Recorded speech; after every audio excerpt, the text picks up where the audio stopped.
All right. Stream number 2 of the day. Hello, everyone. Hope everybody is doing well. If you didn't catch the earlier stream, I did stream two best of ones earlier. But because I did not know that the oh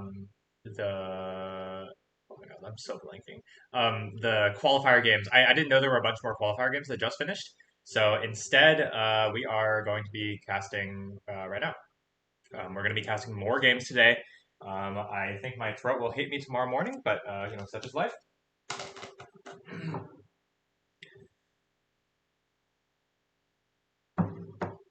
So to go over the plan again, I'll be casting AZ versus AL, and then SFT2 versus Legends.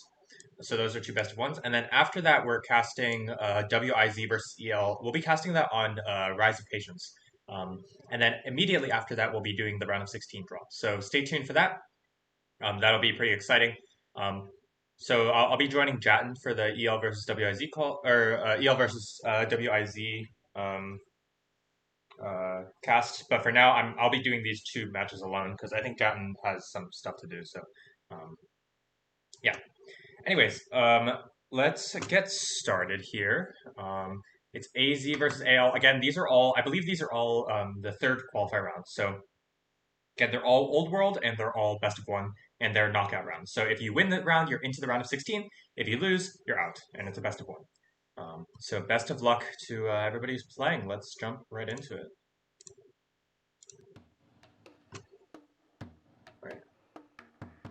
All right. Wait 1 second, actually. Hold on.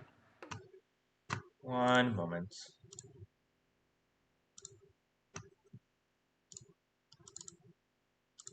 Yeah, okay.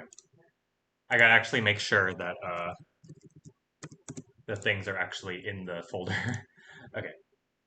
Apologies for that. Let's go back to resignations. All right. If you are in the chat, feel free to say hello. I mean, I don't fight. All right. This is AZ Spirit versus AL. Again, this is the third qualifier round, I believe. And so the winner will move into the round of 16, and the loser is knocked out of the tournament. Yeah, so let's get started here. So it's AL versus AZ. Let's take a look at the players and their nations. Again, this is Old World. So we can start with AZ. So for AZ, we've got Lelouch, the Tier 1 player with Lakota, Old Monk, the Tier 2 player with British, and Moham, the Tier 3 player with French.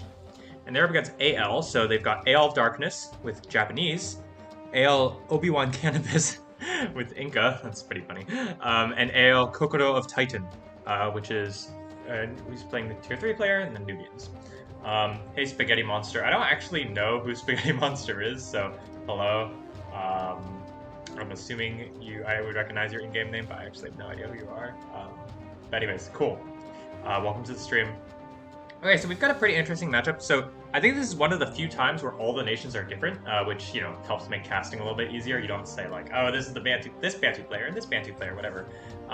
So for Tier 1 is Japanese and Lakota. Those two are generally considered the best of the Tier 1 nations.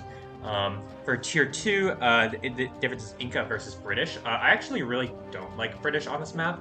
I find that you're often short of wood, and it's like British are best when you can either take advantage of the free archer upgrade plus free archers in Ancient, which is best on like Sahara and stuff, or when you can take advantage of like the high commerce cap, which is one of their better powers. And I think this map is like not really great for either because there's rivers everywhere and stuff. So whatever. Oh, okay, cool Spaghetti Monster, no problem. Well, anyways, welcome. Okay, and then moving along. So British versus Inca. We did see a bunch of Inca picks in the last game.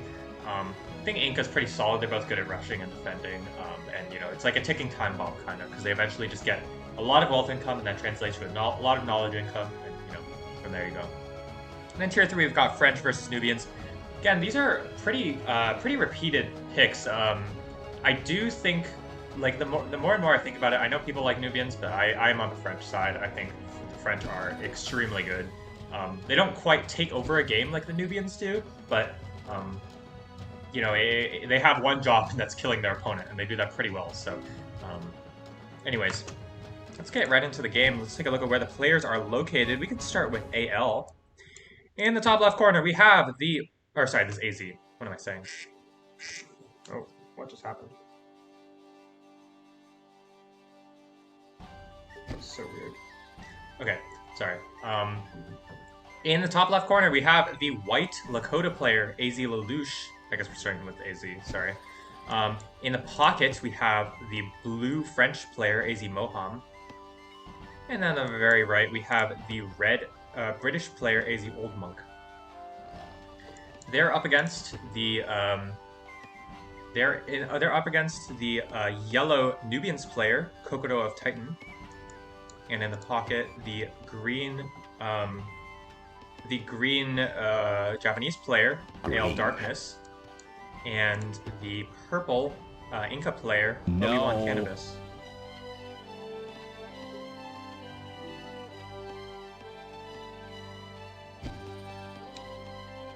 Alright, 1 second, I gotta respond to a sec.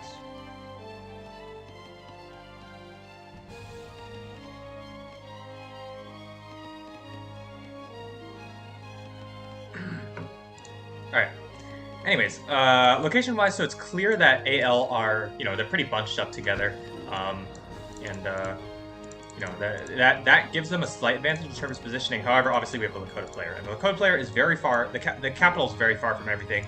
So, Lelouch has pretty much free reign on whenever he wants to civ. I'm imagining it'll be somewhere in the middle, so, you can get control of the center to be able to more easily rotate, and that's really helpful. Hey Red Wizard, how's it going? Old World has 50% of the rares of Sahara, especially in 3v3 Nubia. Doesn't make sense here. Yeah, I do think that Old World is a bit sparse in terms of rares and stuff, and obviously you're kind of gambling, right? If you have good rares like sugar, it can be good, but otherwise it's like, I don't know. I feel like it's not always the best, especially because you don't have crossbows, and that's a big problem with it. All right, so if we look at the nation's build order, so far it's Japanese player with Calm 1 that's the fastest. Let's take a look at the Lakota player. What are they up to?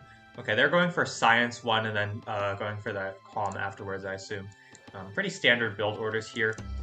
We can talk through the rares quickly, because I'm helped out by the market here. If you're ever casting, a little trick that you notice is if you hover over a market or a merchant, what you can do is you can hover over, you can click on those, and then on the minimap, it'll show the glowy rares, which is really, really helpful for casting. If any of you are into casting, that's one trick I learned. However, it doesn't include the ones that you're already using. So for example, this merchant's about to go down, so if you see like the little icon in the silver in the thing there, see how it's glowing for sugar, and now it's no longer glowing because it's supposed to be like the ones you aren't using because all right. Anyways, the rares. I keep getting distracted. Okay, so for AL, they've got cotton and furs on the right side. To the left there's relics that's like kind of exposed. It can be contested by either team. And then there's sugar right next to Kyoto. That's a nice rare for the Nubian player as well as the other players. There's gems above Cusco. Further below, copper as well as diamonds in the far corner. Then moving further to the left, there's wine. And then there's for AZ, they've got let's see. There's bison above London. That's a good one for the British player. Kind of max out that food income. Citrus above there. There's peacocks to the left of Paris. Silk below Paris there. There's tobacco as well as amber, and moving further to the left, obsidian, and then there's marble kind of in the middle there to be contested. All in all, I definitely give the edge to AL. The sugar and the diamonds, those are both pretty good rares, and their opponents don't really have a ton of great rares, so I give the edge. Oh yeah, Red Wizard. So Red Wizard said Nubian archers are better than crossbows according to Wiki. So I'm not actually sure in a straight up fight. I know that like heavy archers, like that's the archer unit for some nations in the medieval age. They're like strictly worse than crossbows because of some like animations and nonsense. It's kind of dumb, but such is life. Anyways, there's an MH Lobby article somewhere. You can also ping on my Discord. That's a good idea. Anyways, so we do see Ale Darkness going for this Calm Civ build. Gonna Civ here to the right. Gonna put pressure on the British player, and the British player is already Old Monk has already said, okay, you know what, I do not want to go any more forward, I'm just going to sit backwards. What is happening here? This is such a late mill, what the heck? What is happening? Why did he go mill? What? Okay, well, Kokodo went straight mill, but this is like such a late mill. His opponent already has Calm Civ. I mean, maybe he can catch him off guard, but his own eco is going to be completely stunted by this. I'm a little confused. Everybody looks like they've gone Calm Mill, or Calm Civ. It does look like Lelouch has chosen to Civ forward on the left side, going to put pressure on the Inca player. This is a nice choice. I don't love this decision to build a city here. But it is going to secure gems for the AL team. So if they can hold this line against the Lakota player, that could be really good. But the Lakota player already is going to queue up Hoplites, and still, Obi-Wan Cannabis is very far from mill. Still needs 40 food and a bunch of wood. And so this could be a big problem. This first Hoplite, definitely a little scary from the Lakota player. French player is also going to Civ forward. I like this choice. Just make sure the British player doesn't die, and then this is going to be a good matchup on this side. So let's see. We have a Hoplite and an Archer started out for Lelouch here. And a bunch of citizens. Oh, look at this aggressive citizen rush. Just pushing with those citizens. Mill is coming for Obi-Wan Cannabis, but it's going to be a little late, unfortunately. We'll barely have enough wood for a barracks, but won't be able to afford a unit. Let's take a look here. The Japanese player is definitely going to need to help him, but the barracks is so far away. Does he have any units?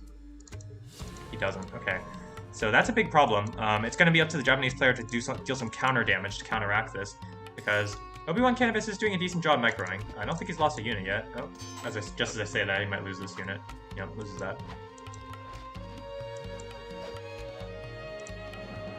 This tower is going to go up. This is like pretty yikes moment. The player's in a lot of trouble here, and you can see that in the score. They're down by 100 compared to everybody else. He's doing a decent job fighting back with citizens, but okay, the barracks is almost finished, and they have enough wood for a unit, and they scouted the tower. This is a pretty good response from as far as I can tell. Let's take a quick look at the unit kill counts here. Lucius only killed a single citizen, so you know, all things considered, not the worst this could have gone. I'm impressed with how decently Lucius handled this. Maybe he's going to lose a caravan here, which would be really bad. Yeah, loses that caravan. That's really bad. But aside from that, you know, solid play.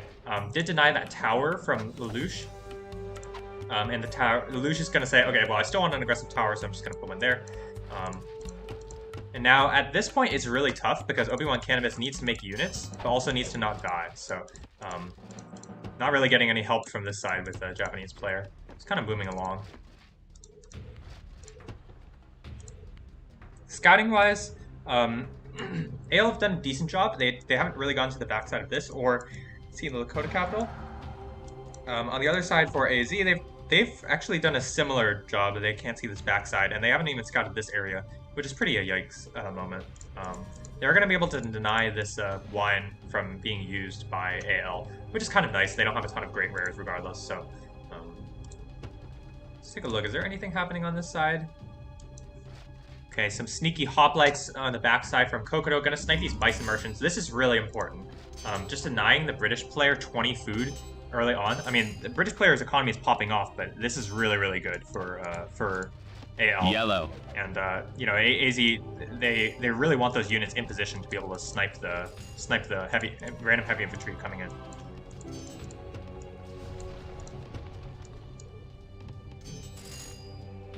Oh, look at this! Look at this! 4 heavy infantry, 2 archers, and a slinger going, and we see AL Darkness is gonna push. This is like exactly what you don't want to do against a British player. Oh my goodness, this is such a risky play. I guess they're gonna go all in here. Against a British player, this is like not a super great deal, because the British player gets free archers with barracks, but British player is gonna try to age up desperately. 2 archers there and an almost dead one in the thing. I don't know if this is gonna be enough. Yeah, it seems like AL Darkness has said, okay, yeah, we're not. This is not happening. And I think you know, all things considered, it's fine. I really wish Ale Darkness had like really just used these units to raid. That would have been much better, I feel like. But now these units are just gonna kind of wasted. Oh, he's backing off. He's going back in. It's not gonna work out. These British archers shred these units.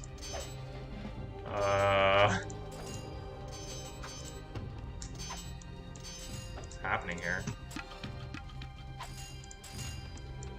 I think he can just fight them, right? He has 4 archers. I think he just fights these units.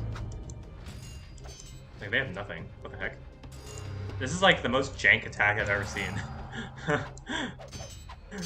Hey, Jatin. And somebody's Russian name, I can't really read it. I'm assuming it's Surge. It might not be Surge, though. I can't tell. Like, you can't fight this. What the heck? Okay, well. On the backside, we see Old Monk is completely destroying Ale Darkness's eco. I mean, he should have been doing this. Like, he just wasted, like 7 units. What the heck? Alright, well, I think the game's over now. Inca has aged, so maybe they can get something done. But if you look at the scores, I mean, it's already a big swing. Pretty yikes move from Ale there. I'm not sure who made that call, but I don't know. Yeah, I did feel like rushing a different city would have been better. Like, maybe if you can find the Lakota capital, maybe it's worth it, but, like... Oh.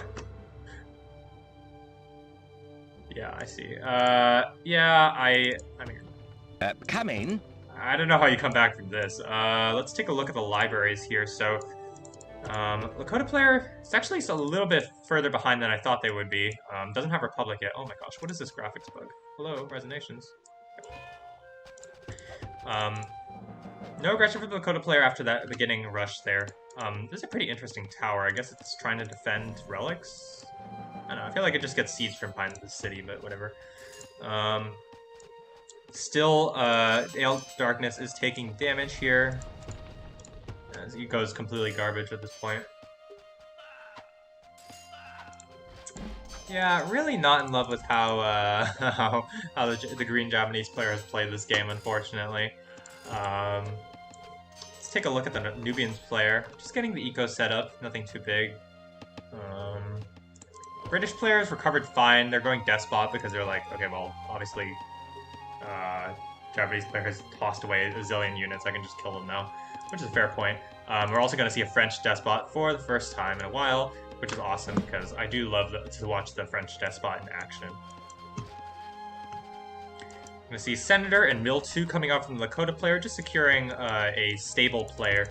It is a little risky, them both going for Despot here. I mean, they're clearly ahead, but if the rush fails, there's a chance they lose, but it's very unlikely for the rush to fail. Whereas if they go Senator, I think it's way less likely to kill them outright, but you'll probably win. But admittedly, because the opponent's Inca, maybe you just want to get your opponent dead. And Obi-Wan Cannabis is actually going to go Despot. I think this is a fine choice. It's not like... Either is fine, but you have to be aggressive with Despot for it to be worth it. Obviously, the Plunder is nice, but if you're being defensive, the healing and the bribe is way, way better. Yeah. But we'll have to see. Looks like we saw some Raiders from Darkness, but that didn't end up happening.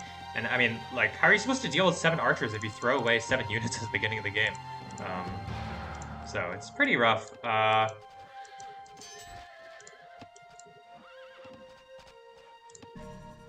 Such is life. Who's Yellow? Hello.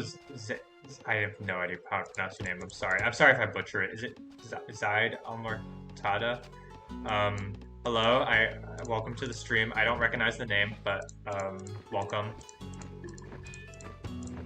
Yeah, I mean, they're now trailing by 500 points on average. It's like a pretty yikes game.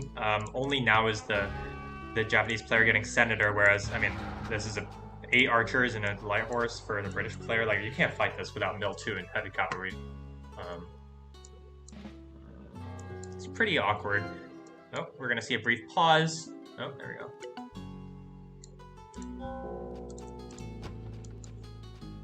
You see a catapult for the Lakota player. It's pretty hard attack.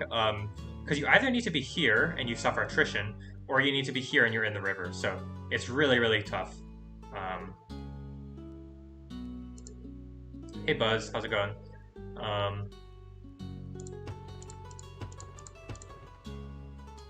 Yeah, I mean, this game looks pretty over. I don't really know what to say. Well, Old Monk has a lot of units. How's he using time? Oh my god. The Lakota player, the sneaky Lakota player with that tower, got the British player with diamonds. That's really messed up. 137 commerce cap. Yeah. Alright, so we have a lot of units here for combined army of Kokodo and Al Darkness, but they still can't fight against this British army. I mean, these archers just completely destroy all of their units. They need cavalry here, and a significant amount of them. French player's gone uncontested. See here, the Lakota player is starting to burn in attrition, but the Inca player doesn't have a ton of army, and it's actually really short on cavalry. Very, very optimistic to expect this tower to go down with all these Lakota cavalry. If you're the Inca player, probably need 2 stables to spam cavalry, because the Lakota player really doesn't want to be spending, really doesn't want to be making heavy infantry, and you need a way to fight against all this cavalry.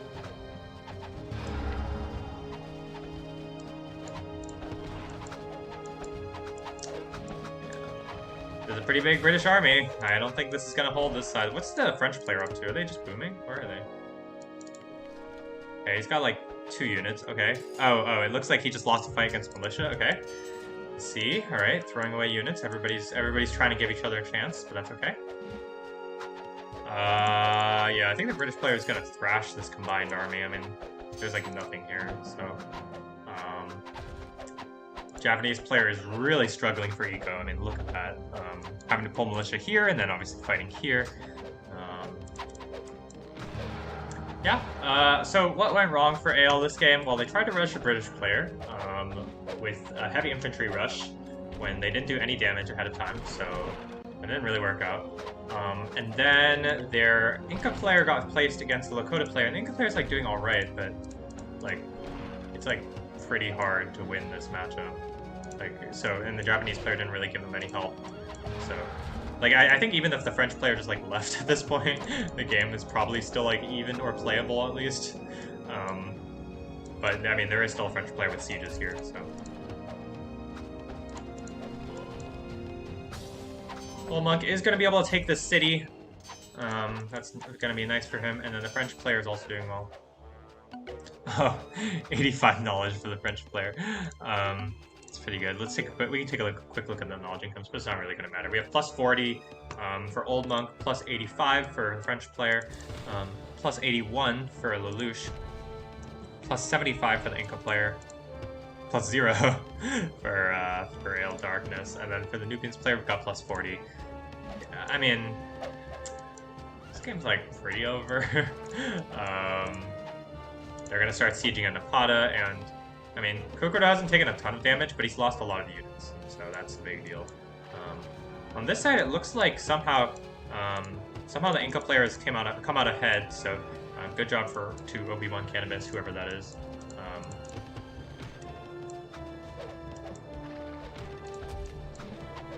I mean, this is pretty rough. Like, we didn't really get to see the French Despot in action, because, like, it's the British Despot that's more impressive here, but yeah.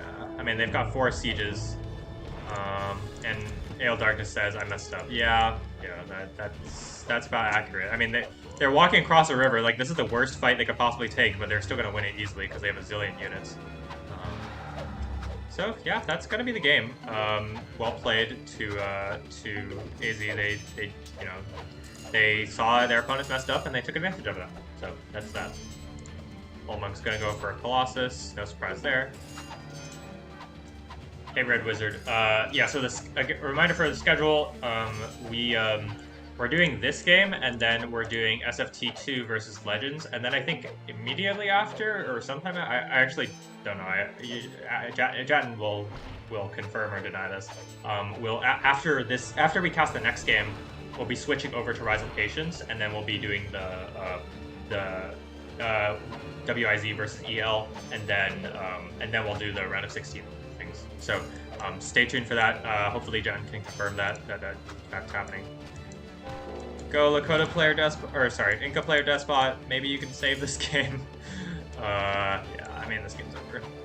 Kokodo's lost its capital, and Ale Darkness is dead. If you look at the scores, it's actually really funny. The Inca player is double the score of their teammates. Yeah. Even though Lelouch is an age up, he's still the one on the defensive. 2 towers and a lookout required to keep that city alive. Inca player's aging, but yeah, I mean, I think if they had played normal on this side, they would have, like, this game's actually, like, really easy, right? Like, because you see here, the Inca player's winning just without any help, and, like, they have better rares for AL than AZ, so I feel like you just chill, like, you don't need to do anything fancy. Yeah. If we could not, if we could calm the language in the chat, please. I do not want to, you know, I do not want to.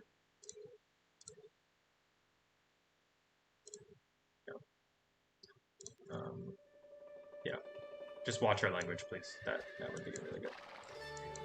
Anyways, yeah, this game's over. Well played to AZ. Good job. Yeah, well, we have one more game after this. That's SFT2 versus Legends, and then afterwards we are doing. Afterwards, we are switching over to Rise of Patience to do the. We're doing WIZ versus EL, and then the round of 16, the seeding and stuff. So stay tuned for that. Hope you guys are all excited. Yeah, definitely this is good play from Obi-Wan Cannabis, but it's not really going to matter because both of his allies are dead. Pretty big French despot army, medieval age now, and decently sized British despot army. We can just fast forward to the end here. This game's already over.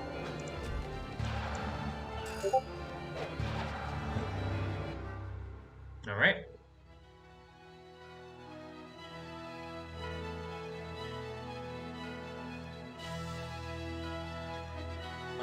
All right, so that's gonna be that game.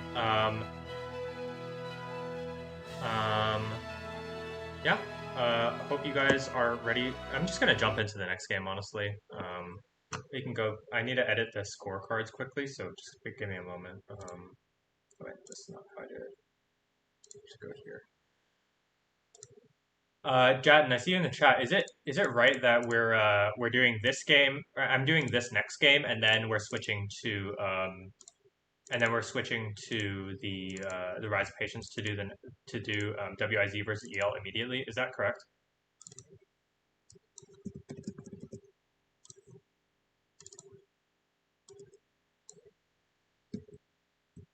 Wait, did I type it wrong? I did type it wrong. Oops. So this is SFT2, and this is Legends. So congratulations again to AZ. They take the victory over AL there, and so AZ, that means AZ qualify for the round of 16. So congratulations to them. We can move on to wait. This one, yes. SFT2 versus Legends. Let's get started here. Alright, so again we are on Old World as all the qualifier matches are on. Let's take a look at the players and their nations. Oh, sweet. So, as we saw in the match earlier, we've got SFT, they've got San Pellegrino with Japanese, Red Fervor with Bantu, and Zaitama with Indians.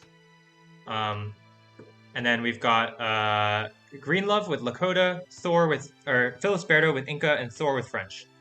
Alright, so I can respond quickly. Before I talk about the nation stuff, I can talk quickly about the chat. Okay, so let's see. Jatin, yeah, so, okay, that sounds good. We'll be casting WIZ versus EL immediately after this. we'll be casting that immediately after this on this channel, and then we'll switch to Rise of Patience for only the placement. So that's also a good idea because we can have it as like its own separate video. And then Buzz, sorry, but who's talking? That's me. I'm talking. This is AS Eat the Pair. You may have seen me in some games. You can also find, in case you're confused about who's casting or the tournament information, you can always look at the YouTube description below. Usually, I'll have stuff there.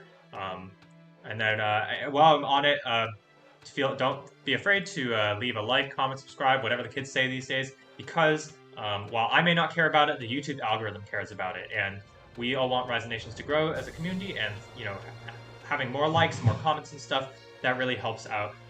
More people get to see Rise of Nations on their YouTube page, and that's a big deal. So if you could do that, that would be awesome.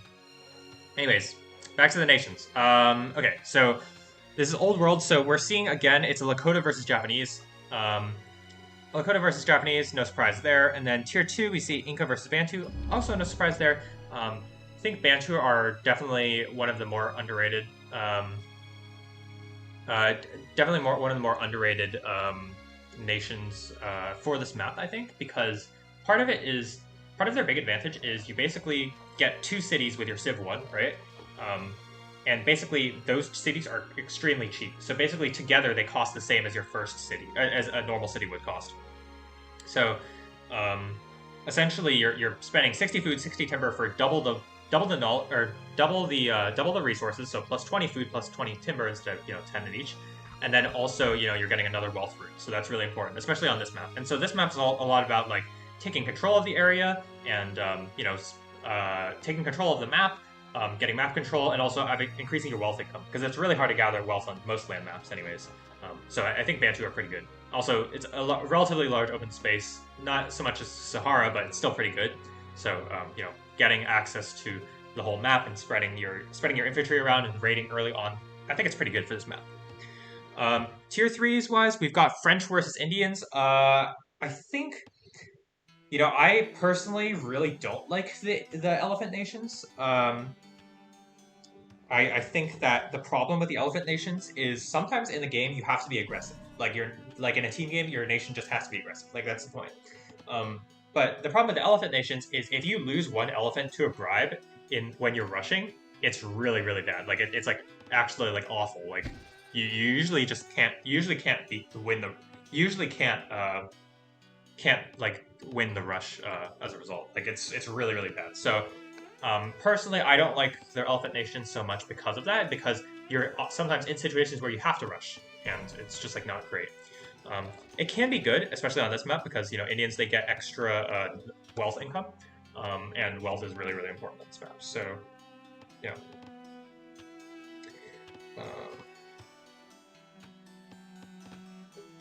All right. So anyways, let's take a look at where the players are located on the map, because I've been talking for a while. So we can start with, oh my god. We can start with SFT1. Oh my gosh, the lag, what is happening? Okay, sorry. On the left corner, we have the green Bantu player, Red Fervor. In the middle, oh my goodness, what is happening with Rise of Nations? Why is it glitching so much? We have the purple Japanese player, San Pellegrino, who's going to get Calm 1 very soon, I imagine. Yep. And then the yellow Indian player to the right, that's SFT1 Zaitama. On the bottom side, their opponents, we have the red Inca player, Felisberto. And then in the pocket, we have the white Lakota player, Greenlove, who's chosen to go for Commerce 1 over Science 1, despite having 125 wealth. And then we have the blue French player, Thor. So everybody's pretty spread out. I mean, again, this is one of those games, like Lakota kind of changes the way you play the game. So, I imagine as the Lakota player, we're going to see some aggressive civving forward to really, put the opponents on edge.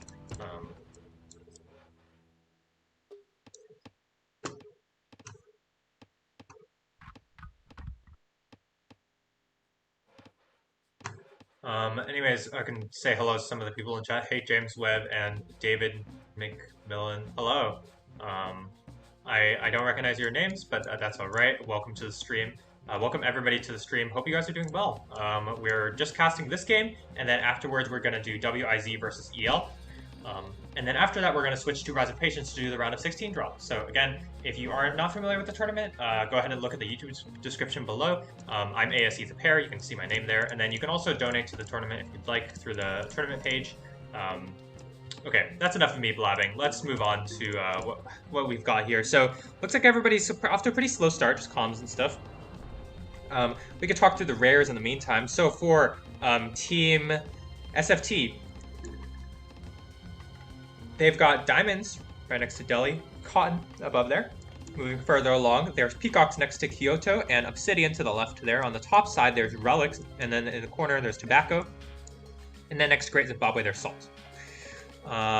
For Team Legends, they've got wool here on this right side. Above Cusco, there's gems, as well as copper right next to Cusco. There's furs and citrus in the bottom corner. Next to Makasika, there's silver and marble. Dye to the right of Paris.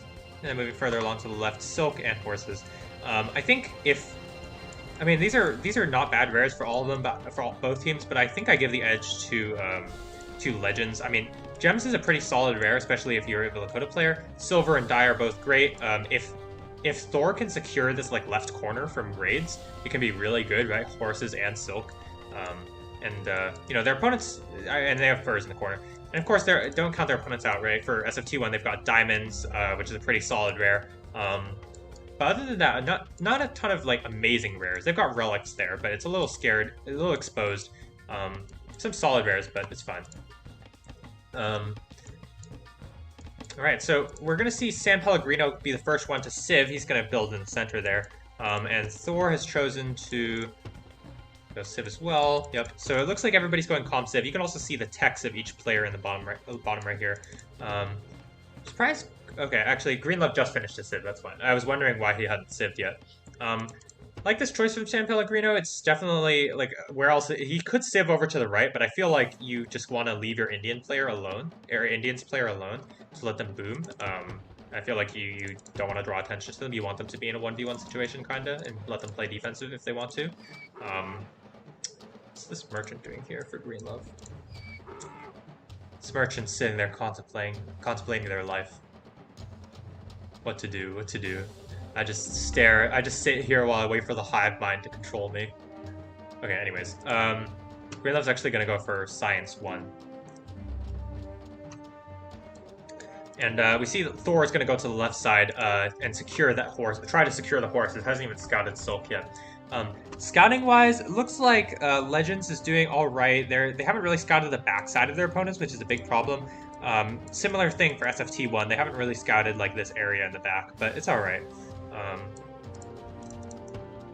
Oh, wait, sorry. I totally didn't realize Philosperto was Inca. My bad. In that case, San Pellegrino should probably come over here. You really can't let the Inca player just boom along. Inca's actually going to build backwards.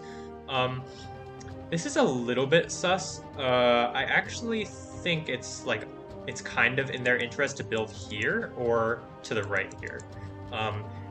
Because the reason is, one, if you build here, you can contest gems, which is a big deal, right? You don't want to give your opponents a free rare. And then also you want to protect your wood camp, right? If you Civ here. Your caravan line is a little exposed, but if your enemy's sitting in the river, that's fine, right? And they can attack from here, and you still have plenty of time to rotate. On the other hand, I can understand wanting to have your city protected by the river, which is fair, but this wood camp is pretty exposed. In terms of mountains, if you Civ here, it's a pretty safe mountain. You can have this one and this one, because your opponent can't really attack through the mountain. But anyways, Dakota player's just gonna Civ to the right, not too, the border was like here, so not too far out of there. Pretty defensively situated again. If you have an Inca player, you really want to slow the game down. So, and then we see even Philosperto saying in the chat, yeah, I went here for sure, guys, don't die. And I think that's right? Like, you don't need to do anything fancy. Eventually, the Inca player will outmove. Thank you, Red Wizard. I appreciate the compliment. On this side, obviously, if you're the French player and you see a moment, go for it. Because that's one of the advantages of French. Let's see what the... oh, okay, this is pretty interesting. So, Red Fervor's gone for a 2-city build here. I don't love this. So what this does is it makes it so, like, you're not really committing to either side. Like, if you do this, like this city doesn't do anything. It just opens up a front to be attacked. You're better off like putting like a random like lookout there and then sieving more forward so you can actually help your teammates if needed. Like if he sieved here, right? Like somewhere in this area, then he could possibly help rotate to the Lakota player. So you know the city doesn't really do a ton. But you know, who am I to say? Zaitama is probably a little confused that his opponent didn't sieve on gems, but that's all right. He has some units coming out. Let's take a look at what Greenlove's up to. Greenlove is using furs. Okay. He doesn't have any barracks yet. Playing pretty passive. I think, you know, if they had done if Legends had done a little bit of better scouting, I'm sure that Greenlove would love to put a tower up at relics. And in fact, we see San Pellegrino using relics immediately. Oh my gosh, look at San Pellegrino's library. This is quite the jump. If you look at everybody else's library, I mean, everybody's at 1111 except for Red River, who doesn't have science yet, but Japanese players gone Calm 2, and this is a pretty common thing. Pretty common thing for Japanese players to do. It's like kind of their standard build. They can go Despot here or Senator, but it looks like we're going to see a defensive build. San Pellegrino is going to go for Colossus. Again, not sure if it's the right play, given that, you know, your opponent, you're up against Inca player, but it is like, if you can deny both, if you can deny all of the wonders, it could be really good, right? You could try to win the long game, because you do have like some outright rares, right? You have some knowledge rares, peacocks, yeah. But the score difference is quite there. It's already a 300-point swing, which is quite awkward. Let's take a look at... I feel like the Lakota player just... I don't know. I feel like they should have more at this point. Not really sure what's happening here. French player is actually very slow. This is an incredibly slow age time. It's an 11-minute age. Solid economy, though.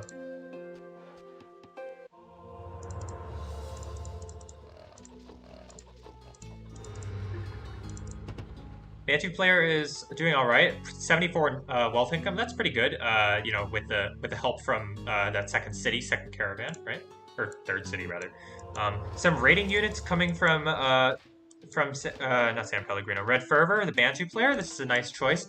Just keep your opponents honest. You can always just run away. It's fine. What are they up to? I think Phyllis Berto said he would go Despot, which is a pretty interesting choice.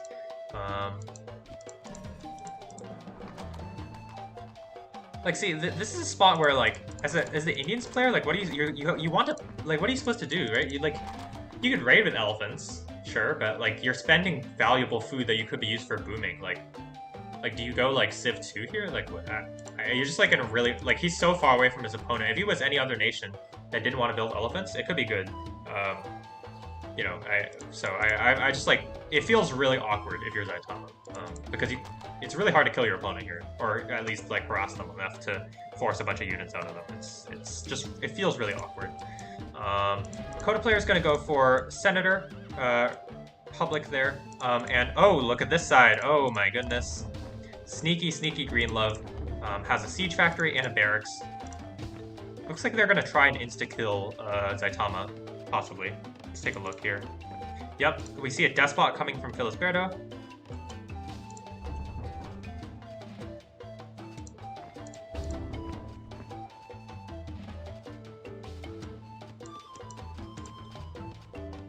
Japanese player is finally going to get that Senate.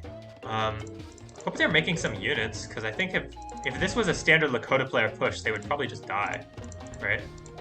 Like, he actually has 0 units. Oh, he has 2 units. Okay. Where are his units? What is this raid? Anyways, now they see the Despot. SFT1 see the Despot from Felisberto. He's getting Mill 2, he's getting Archer upgrade. He is getting raided from the side, and that's kind of why I wanted him to Civ here. This also gives him the out of being aggressive easier, but this is a pretty annoying raid. He can't even bribe anything because he went Despot. Pretty awkward.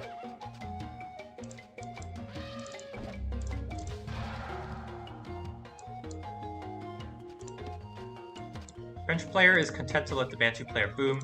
Not sure I love this choice. I think if you're the French player, you should just go Despot and just kill your opponent, but he went what do you call it? He went Senator. I think because your allies are rushing on this side and the Japanese player in the center has a Colossus, I think it's really good to just put the pressure on your opponent. Go for go for an aggressive push. Red Wizard, yeah, you're right. Definitely, I'm definitely not counting Legends out because I mean, the SFT1 haven't scouted this Siege Factory barracks from Greenlove at all. Greenlove has 2 sieges. He's getting upgrades for a militia. Sorry. Yes, I am a little bit like, what kind of game am I watching? It feels like SFT1 had the strategic advantage, but then they decided to rush. So if their rush pays off, obviously, like, okay, good job. But I don't know, like this is just so awkward. Like, obviously he's keeping Zaitama's attention here at the front line, but with no senator to bribe, it's like really awkward to fight all these elephants. But Zaitama has not scouted this at all. 3 sieges now. 5 heavy infantry, 3 archers. I think that will actually probably be enough. Phyllis said, I was gonna boom, but Greenlove wanted to double yellow. Yeah, I mean, that's fair. I think... I don't mind the call if it's coordinated, which is, you know, that's the important thing. So we've got 3 catapults, a bunch of units. Greenlove really needs this phalanx upgrade, as well as the archer upgrade, but he only has a single barracks, which is kind of awkward. He's floating a bunch of wood, so he couldn't put down another barracks, but that's alright. Yeah, so David McMillan points out a good point in the chat. The elephants are going to take a really long time to get back, which is a big thing, right? That's one of the weaknesses of Indians. One of the many weaknesses. Zaitama says, I win, I guess. Oh no. Hasn't scouted the siege factories at all. Let's take a look here. This is the first look. Zaitama does see that hoplite. Did you notice it? Sees that he's getting raided by Greenlove, and now he sees the heavy infantry, and he sees the catapults. Pings it out. This is big trouble. He doesn't have Mill 2 yet. He does have enough money for a temple, but I think this is going to go down too quick. There's 3 sieges, a zillion heavy infantry.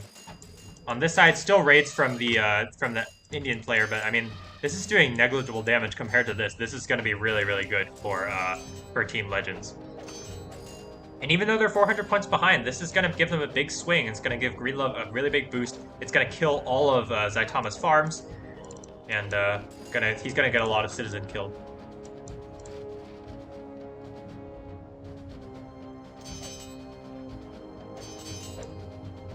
Yeah, this is pretty yikes.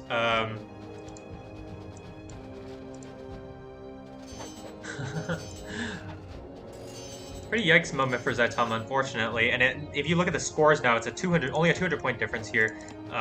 Inca player is still trying to keep Zaitama's elephants at bay as much as possible. Although I'm pretty sure at this point the elephants can't fight against heavy infantry. It turns out heavy infantry are actually really good against elephants in this patch. See a nice raid from Team Legends here on the backside from Red Fervor. Going to catch these marble merchants? Why are they using marble? I don't know. Anyways, French player is skirmishing with the Bantu player. Bantu player has like no units. Oh no, he's got some units. Oh, his knowledge income's popping off. All right, so we can take a quick moment here while Greenlove finishes thrashing Zaitama's base here. We can take a quick moment to look at the knowledge income because that's kind of important. So Greenlove's got 55. Greenlove's got 55, Felisberto's got 45, and then French player Thor has gotten 45. Red Fervor has 115. Japanese player has 125. And Zaitama has 75 still. So clearly the SFT1 were settling for a longer game, but the scores are pretty much equal now. Does look like the Japanese player is here to help, has pulled some militia, a couple of units. Not sure where Greenlove's heavy infantry went and why he doesn't have archer upgrade. But he's going to lose a lot of units here. This is really bad for him. I think, obviously the push was good, but I think if you had left after destroying everything, and kept those units alive, that's really, really good. But now maybe Felisberto can make something happen here. He has a lot of heavy infantry, and I really like this army composition from him. choosing to go heavy on the heavy infantry can be really, really good. But he is going to have to back off, unfortunately, because these elephants are just way too much. Four elephants from Zaitama. And the game is once again swung back in SFT1's favor, at least point-wise. French player is actually going to go on the offensive here, going to go straight for the Japanese player. But the Japanese player is going to age up, so this is not really going to do anything. The French player doesn't have any sieges either, so not really sure what they're doing here.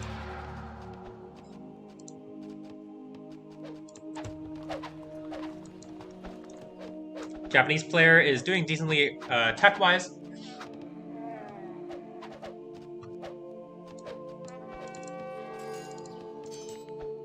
Pretty large army from Red Fervor here. Hasn't aged up yet, though, which is kind of awkward. And this is one of those spots where I know Fatabi would roast you, but I think it's one of those spots where you actually go commerce because you have so much knowledge. But he is going to run over Thor here to his way out of position and isn't doing anything with... Or, like, what is this army doing? Felisberto's going for Civic 2. He's still Despot, which is pretty unfortunate for him. And Lakota player is going to age now, but his economy is actually terrible. I think he got raided a lot or something like that. Not really sure why his economy is so bad. Where's the other wood camp? I don't know. City of Strasbourg is going to be taken shortly by the Bantu player, who still hasn't aged. Really awkward. You really need this age to be able to fight against a French player who's going to age soon. Admittedly has much less units, but, you know. Thor is going to lose the city, and his economy is going to get trashed in a moment.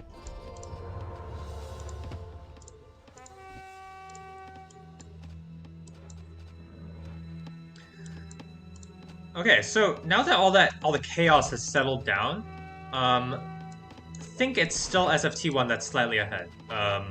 And the reason I say that is, on this side, even though Fervor is behind in tech for some reason, like he has so much knowledge, he's gonna lose the city for nothing. He has a much larger army, which he won't in a moment if he keeps throwing it away. Thor is pretty behind. He doesn't really have much eco left. He can recover, but it's like pretty hard. Alright, Red Fervor's just throwing a bunch of units away. Lakota player is doing decently, but I mean, look at that wealth income. It's so bad, 38. And then the Japanese player is doing very well for themselves. Really, oh, it looks like they forgot about unlocking all these units. Their eco is bad. But, you know, it's going to be up to Felisberto to maybe make something happen here, because obviously Zaitama did take a lot of damage, right? And, oh, it looks like Greenleaf's still here, still pressing.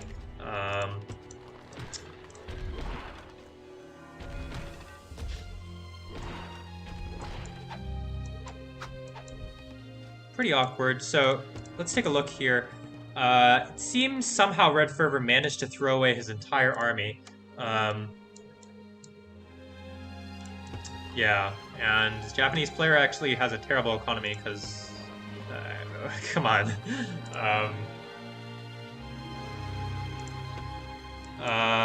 Felisberto is pressing the issue here, and I think... Are they going to kill Zaitama? Do they have any other cities? Building another city. Is he dead? He might actually be dead. This is actually really funny. So Felisberto is trying to go in for the killing push. He has some units left behind there. There are a lot of elephants for Zaitama, and he needs to fight it out, but...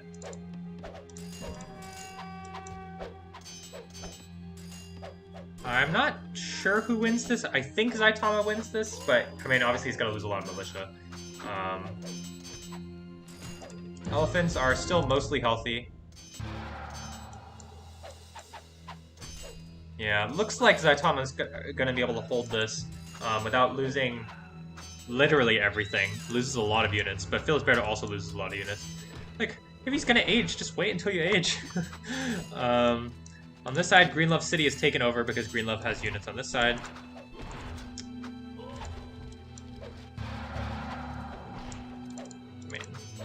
If this is an indication that elephants are good, I don't know what is, but pretty yikes fight from Felisberto there. I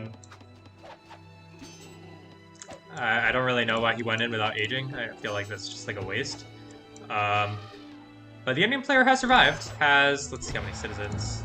5 citizens. Okay, okay, 5 citizens. And the Japanese player is steamrolling through. I mean, this is a problem. I mean, even if you kill Zaitama, I think they've devoted so many resources to killing him that Pellegrino's gone completely unchecked. He's leading in the score by 1,000 points compared to everybody else, which is, you know, big deal.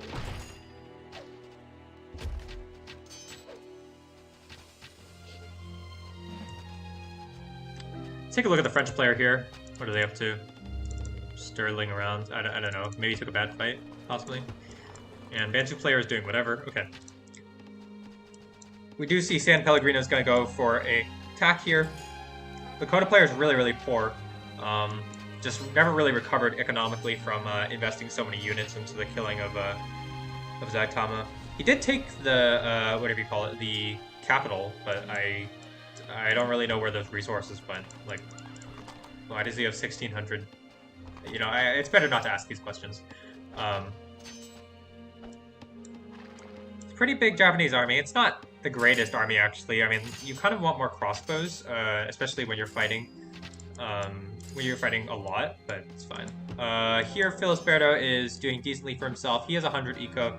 He's going to be able to get Commerce 2 soon, which is a really nice upgrade for him. Going to have his eco times 50%, times 150%. I don't know what I'm saying. Zaitama's definitely struggling for eco. He has a lot of random stuff. Honestly, I kind of wish his teammates would stop sending him resources. I think if he dies, it's like not like, no offense, Zaitama, but I think if he dies, it's like not that bad. Like the Japanese player is running over the Lakota player right now, so I feel like it's not, you know.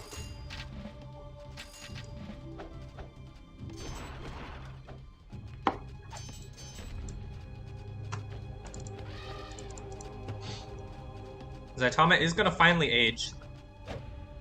Still doing similarly in score to Thor and Greenlove. Capital Makasika is taken. I mean, they just let this Japanese player get away with too much. They invested so many resources into killing Zaitama, and he's still not even dead. So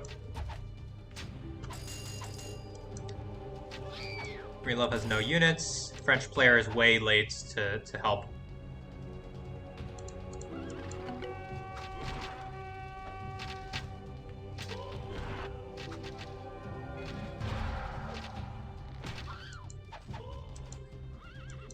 And at this point, it's really hard for Felisberto to fight this elephant army.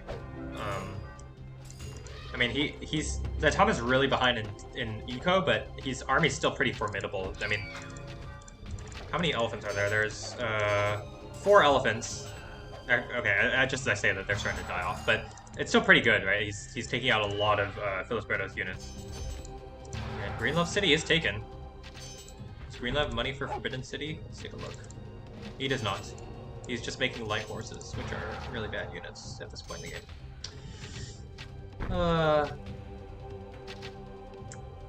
Pretty yikes game. I feel like Legends had this game if they had played it a little bit better, like a little bit cleaner. Like, I felt like Greenlove's execution here was like decent, but he never really recovered economically despite getting the cap boost or cap bonus. And if they had played this normally, I think the game is actually really easy because you just pressure the Japanese player a ton. Like, at 15 minutes, the Japanese player actually had no units. So, I also feel like this side, Thor definitely could have been a bit more aggressive against Red Fervor. I felt like he was, like, his start was just so slow for some reason, and then,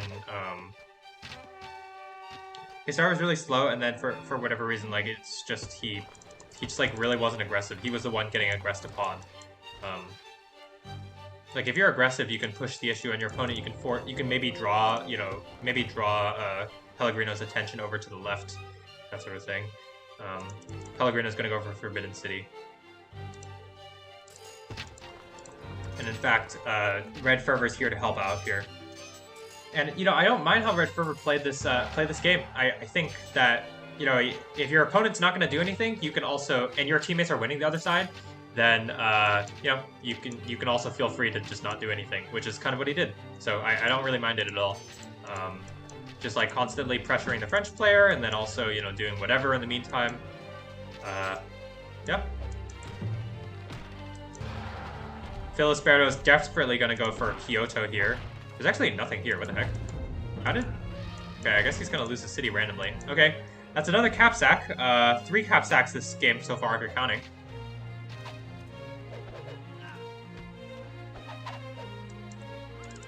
At this point, Zaitama's too poor to afford any more elephants. But Phyllis can't hold this city because the purple player or one of them will go back. Let's see here. So in terms of wonder progress, we've got 15 citizens working on this Forbidden City and where's the Forbidden City here? And 19 citizens working on this Forbidden City. So it's pretty clear that Green Love will win, especially that he's ahead. So it looks like he won't outright die, but he's really, you know, I mean, look at this eco, it's really bad. If he could throw down a library and get Calm 2, maybe. I don't know why he went for Science 2 when he could have gone for Calm 2. Or Mill.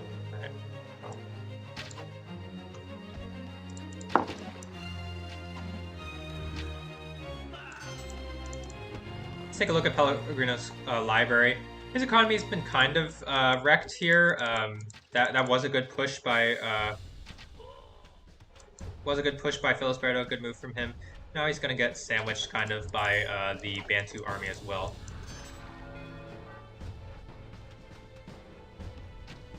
Hey Jatin, so the story of this game so far is they doubled Zaitama with Lakota plus Inca Despot, but they took the cap, but they didn't kill him. And then the Japanese player who was in free boom mode with the Colossus kind of just ran over the Lakota player.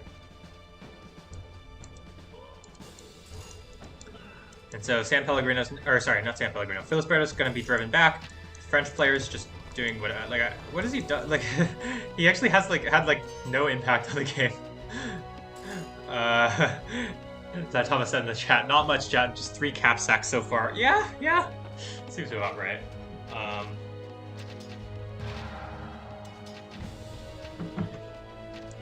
They're gonna try and take this back, but I mean, Green Love has nothing, so does he have any army? He's got his senator. He's making more units.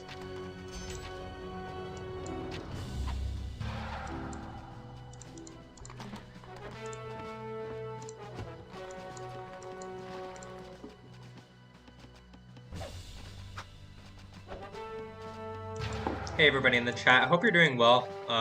You've joined us at a reasonable time if you've just joined us. We're in the middle of the second match that we'll be casting today out of 3. This is, it looks, currently it's SFT2 firmly in the lead, and San Pellegrino has finished aging to gunpowder. This army's kind of small, surprisingly. I think, does the French player win this? Can't tell. Probably, actually. Yeah. Turns out French good nation. Do like this choice from Pellegrino. This is nice micro. When you have less units, but you have a bunch of archers and you need to retreat, you just back off them slowly. Continue taking pot shots at your opponent. So that was a good play from Pellegrino. But now he's gonna have to run because you can't really fight the French player if you don't actually have much army. And if you look at population-wise, San Pellegrino is actually really struggling for army. His economy's actually terrible. What the heck? Wish he would just infinite queue citizens. Like, it's kind of what happens when you lose a bunch of citizens. Oh, he just has citizens that are floating there. There's an idle citizen hockey, my dude. Anyways. On this side, Red Fervor is fighting against Phil Esperto. And, Zaitama is fighting against, like, the 2 units that Green Love has. Poor Green Love. Looks like Phil Esperto is gonna win this side. Because Zaitama obviously wins this side against the nothing of Green Love.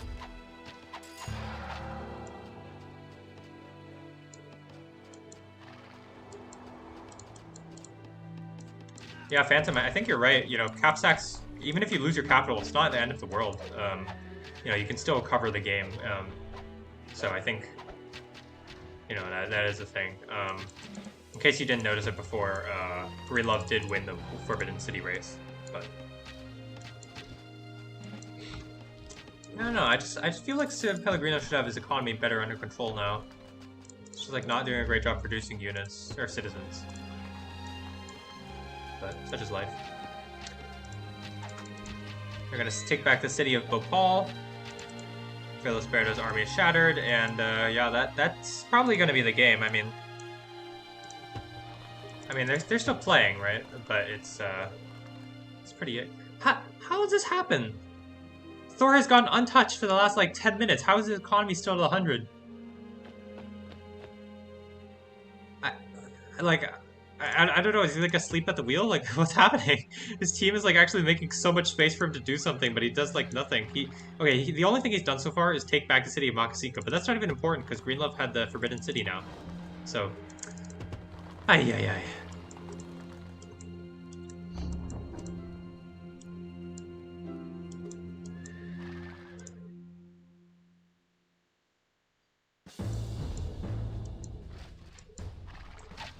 Pretty sizable army from Thor. He's gonna start pressing.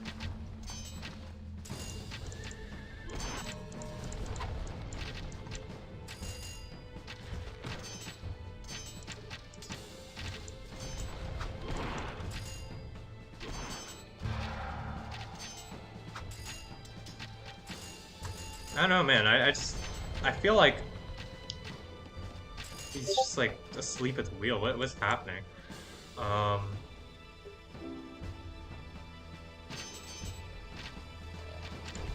I mean, he's gonna get the city, which is good. And Red Fur's eco is kind of hurt because he's getting, wrecked. Because, I guess he thought, like... I don't know, I don't even know what to say at this point. Alright, where is Pellegrino's army? He has only crossbows, even though he's got better age. Okay. He's finally gonna put down another woodcutter camp. Jesus. Where is this other woodcutter camp? Wait, this is not gonna do it. I don't know. I don't know what my hockey is for Findall. Yeah. Whatever. Now here, San Pellegrino's here to fight against the French army that he lost against 2 minutes ago. A little bit Red Fervor sleeping at the wheel, but that's alright. He actually is using horses. Felisberto continue to be annoying. This is a really nice army raid, just hurting the Colossus player a lot. And, yeah, if you look at Zaitama's eco and economy, he's completely recovered. He's actually doing better in score than both Greenlove and Thor, and that's because... Well, Greenlove's gotten wrecked because he lost a bunch of cities, and he didn't really invest in his early eco. Look at that wealth income, only plus 34.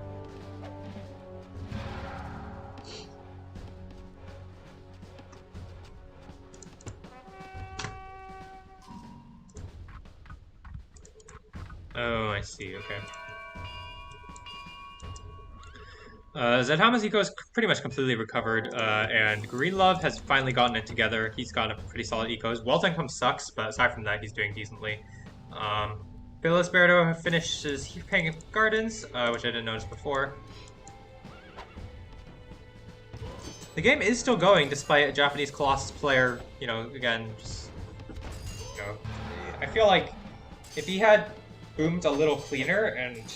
played a little tighter, maybe this game would be really easily over, because, I mean, he went untouched for the first for a lot of time, so...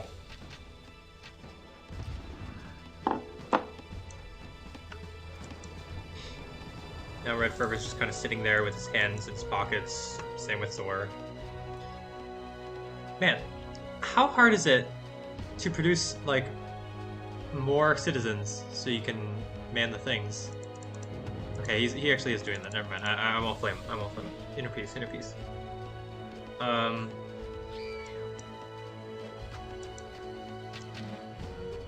Zaitama's doing a good job just being annoying to Felisberto because Felisberto's raiding his ally there.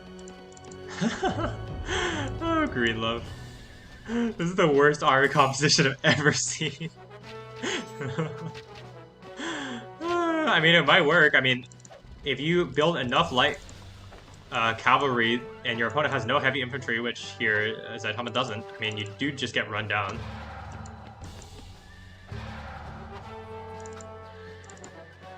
It's actually so funny. I'm gonna flame him for this army composition, and then he's gonna win a fight with it because Saitama's way out of position.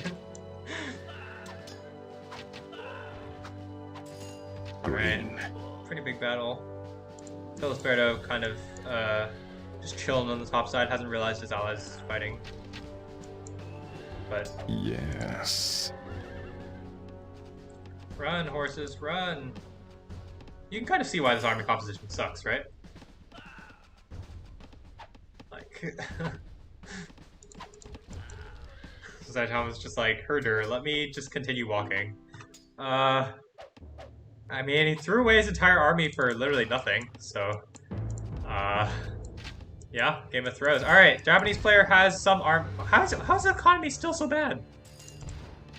I don't understand, just infinite Q citizens. Like, seriously, I know Phil is just, like, raiding continuously, but, like, come on. Bantu player is aging. Felisberto has also finished aging.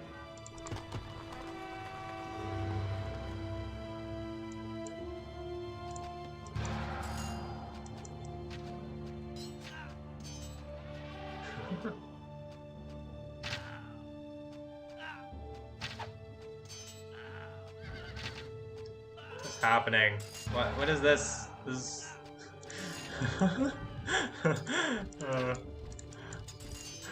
I am burning that off. Yeah, that's a little bit. You know, Zaitama, I'm. It's not. I'm trying to keep it friendly. I'm just like trying to chill the inner, you know, the inner rager within me. So, anyways, pretty yikes execution for a lot of people here. But at the end of the day, you know, score-wise, so Team Legends is still in it, right? Okay, so we can... What is their win condition? Well, they need to stabilize their Japanese player. Because the reason they're in this game is because Felisberto keeps raiding him, and then he... For whatever reason, San Pellegrino's terrible at replenishing his...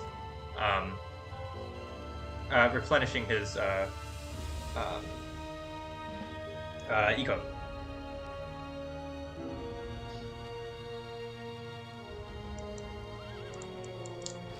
Okay, David, I see you in the chat. Admittedly, Greenlove has no gold, so, like, you know, it is, like, he can't really afford any other army. It's just like, man, like, would it kill you to build some markets? Anyways, okay, this side, the Bantu player is an age up and sieging, doesn't have monarchy yet, can't click up on it, it's floating a zillion knowledge because... I don't know. I maybe Red Fervor just thought to the future and was like, hello, I would like to tilt this future casters as much as possible. Alright, so we have Felisberto who's going for monarchy. It looks like he's the one that's playing the cleanest so far. Can he fight this Japanese army? Probably. Well, okay. He has a lot of knights. It's hard to say. I think if San Pellegrino has heavy infantry upgrade, maybe he can fight this. I actually can't tell who wins. It depends on the micro, I guess. And it looks like Felisberto is microing. He needs to get around to the backside to all this like juicy backline of crossbows and archers.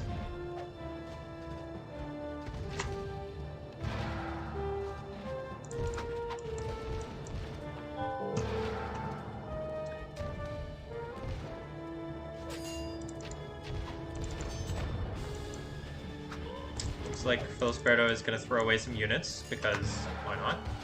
Now Zaitama's here with like 2 units. No supply wagon for the attrition.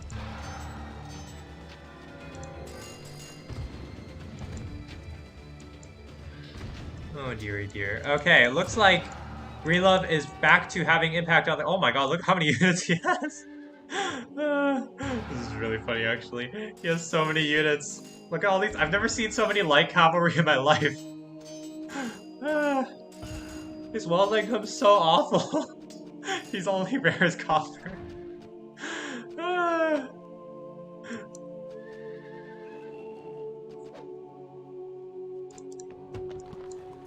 Alright, well, yeah, I mean, it's pretty awkward. The Bantu player took this city, they have a massive army. Still hasn't upgraded monarchy for some reason.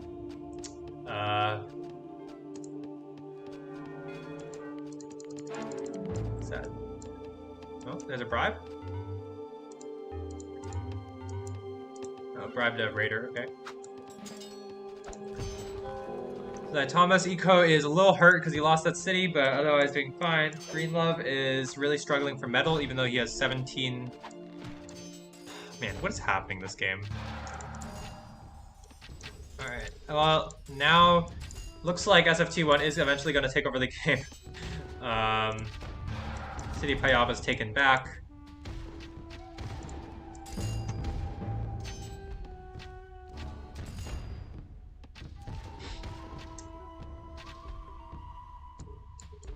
Yeah, I don't know. I feel like after a while, I'm just like out of intelligent commentary to give, because they're just like, no, you win the game. No, you win the game. No, you win the game.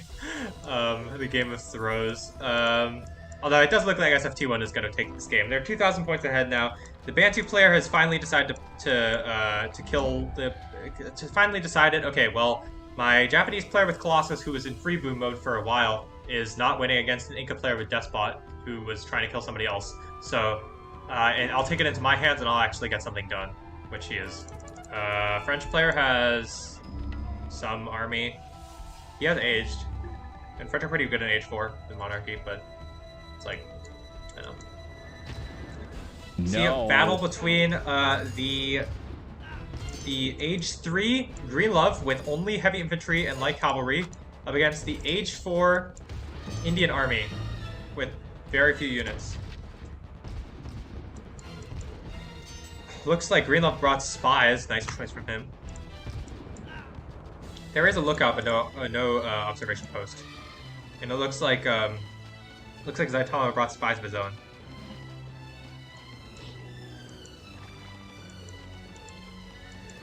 All right, we're gonna see a clash between the French What's happening here? What? Okay, all right, cool. All right. Clash between the French army and the Bantu army. The French player is not paying attention. He doesn't, like...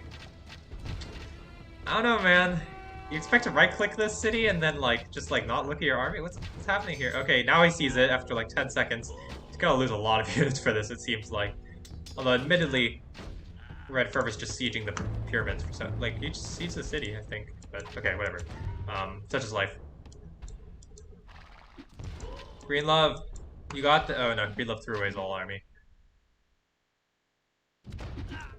I was gonna say Greenlove's got this, but he just lost all his army. Sad. Turns out when you have a wealth income, it makes a big difference compared to people who don't have a wealth income. Pretty large army. 120 population for the Bantu player compared to 91 for the Colossus Japanese player.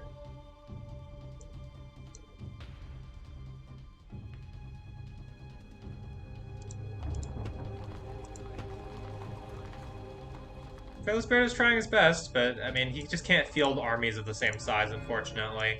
And it does appear the Japanese player has stabilized eco-wise, so it's pretty awkward. It's only one caravan, though, because who needs this menu, am I right? Hey, Flames. I'm considering it. I am a little tired, but, I mean, we gotta let it play out, because everybody seems content to just throw the game continuously, so it's like... You know, might as well sit through it, make sure that nobody else is throwing the game.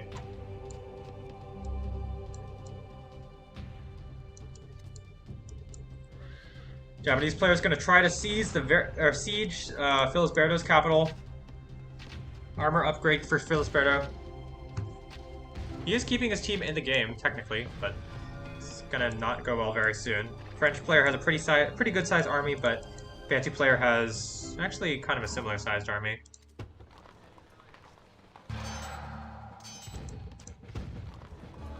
City Paris is completely the castle and the tower are Bernie Madoff. Well, I just think that, you know, I think that the teams that advance are, you know, should be very happy with how they played because, you know, they won. And it just feels like this game, if I was playing on either team, I might not necessarily be the most happy with how I or my teammates have played. Okay, sorry, I'm done with the roasting. I'm done with the roasting. Interpiece. Okay, good job, Red Fervor. You're killing the city of Paris. Good job. Get him. Walk in. You can do it. You have 1,000 knowledge.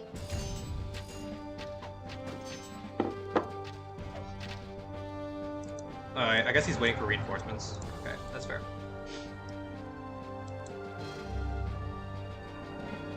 Oh, okay. Thor is gonna barely be able to keep his capital with switched to Nantes, but he's pretty dead. The Tom is gonna go for Porcelain Tower. Looks like the Japanese player was driven away from Felisberto's capital, and now Zaitama's in a bit of trouble. Green Love has nothing. Okay.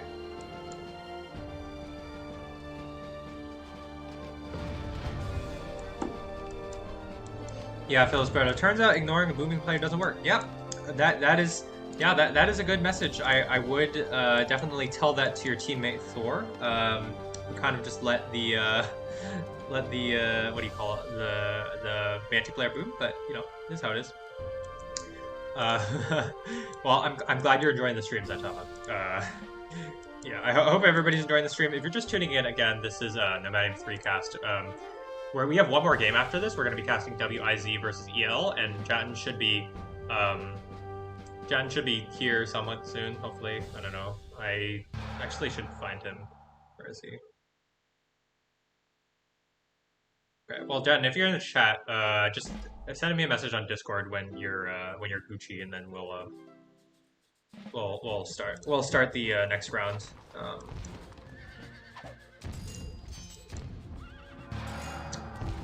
Felisberto is desperately trying to hold the thing, but he's gonna call GG. Yeah, GG, well played. I think I need oil. I do think I do feel bad for Felisberto. I feel like he played his best and he kept his team in the game. It was just like the execution was not great. So, but you know, anyways, I definitely well played to, you know, everybody. I think they all did a decent job. Definitely had their faults, of course. So we got one more. Game after this. So one more game after this. Whenever Jatin is gonna message me on Discord, the stream's not over yet. And then after that, again, we're doing the round of 16 announcement. So we'll be doing that on Rise of Patience. So check that out after the next game. But this game is very over. GG is called. I'm just gonna fast forward to the end of it. GG is called. Oil.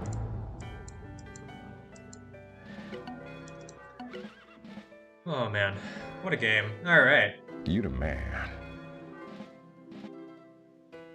That's gonna be the game. Oil.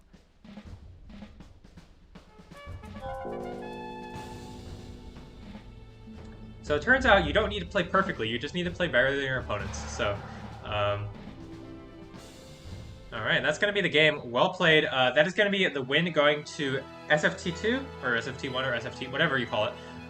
So congratulations to them. They advanced to the round of 16. We have one more game for you guys. I need to find Jatin wherever he is. Can somebody, or I'll add him. You guys can continue chatting in the chat. We'll be back in around 5 minutes. So sit tight. Hope you are enjoying the stream thus far. We'll be back in 5 minutes again. 5 minutes with WIZ versus EL.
Hey, Flames, if you want to hop on cast right now, you can.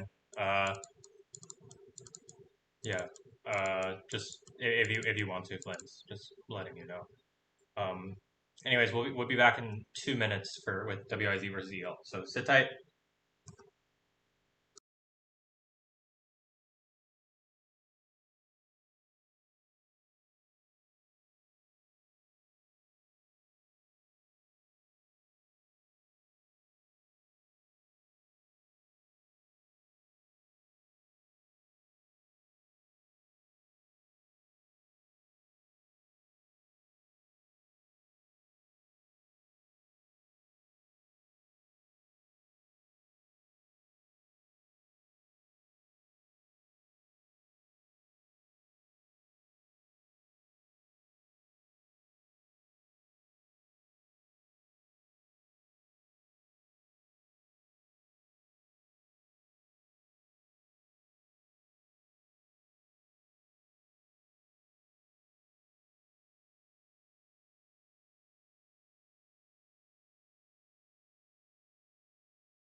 Hey everyone, welcome back. Right now I'm joined by Jatin. So again, the plan is we're going to do WIZ versus EL right now, and then afterwards we're going to do the round of 16 draw over on Rise of Patience. We'll send the link in the chat when it comes to it, but for now, Jatin's going to talk while I get the download thingy going. Yeah. Pierre, can you show the tournament page where all the scores are visible? I could, yes. Hold on. Browser. Okay, bear with me. Do you want me to like show the Yeah, can you show that on the stream? Yes, hold on. I'll do browser 2. Can you Oh my gosh. Tournaments Nomadium 3.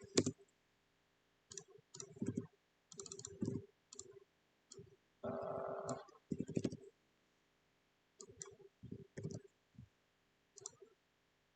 Okay, I have it. I have the front page shown like that. If you see it.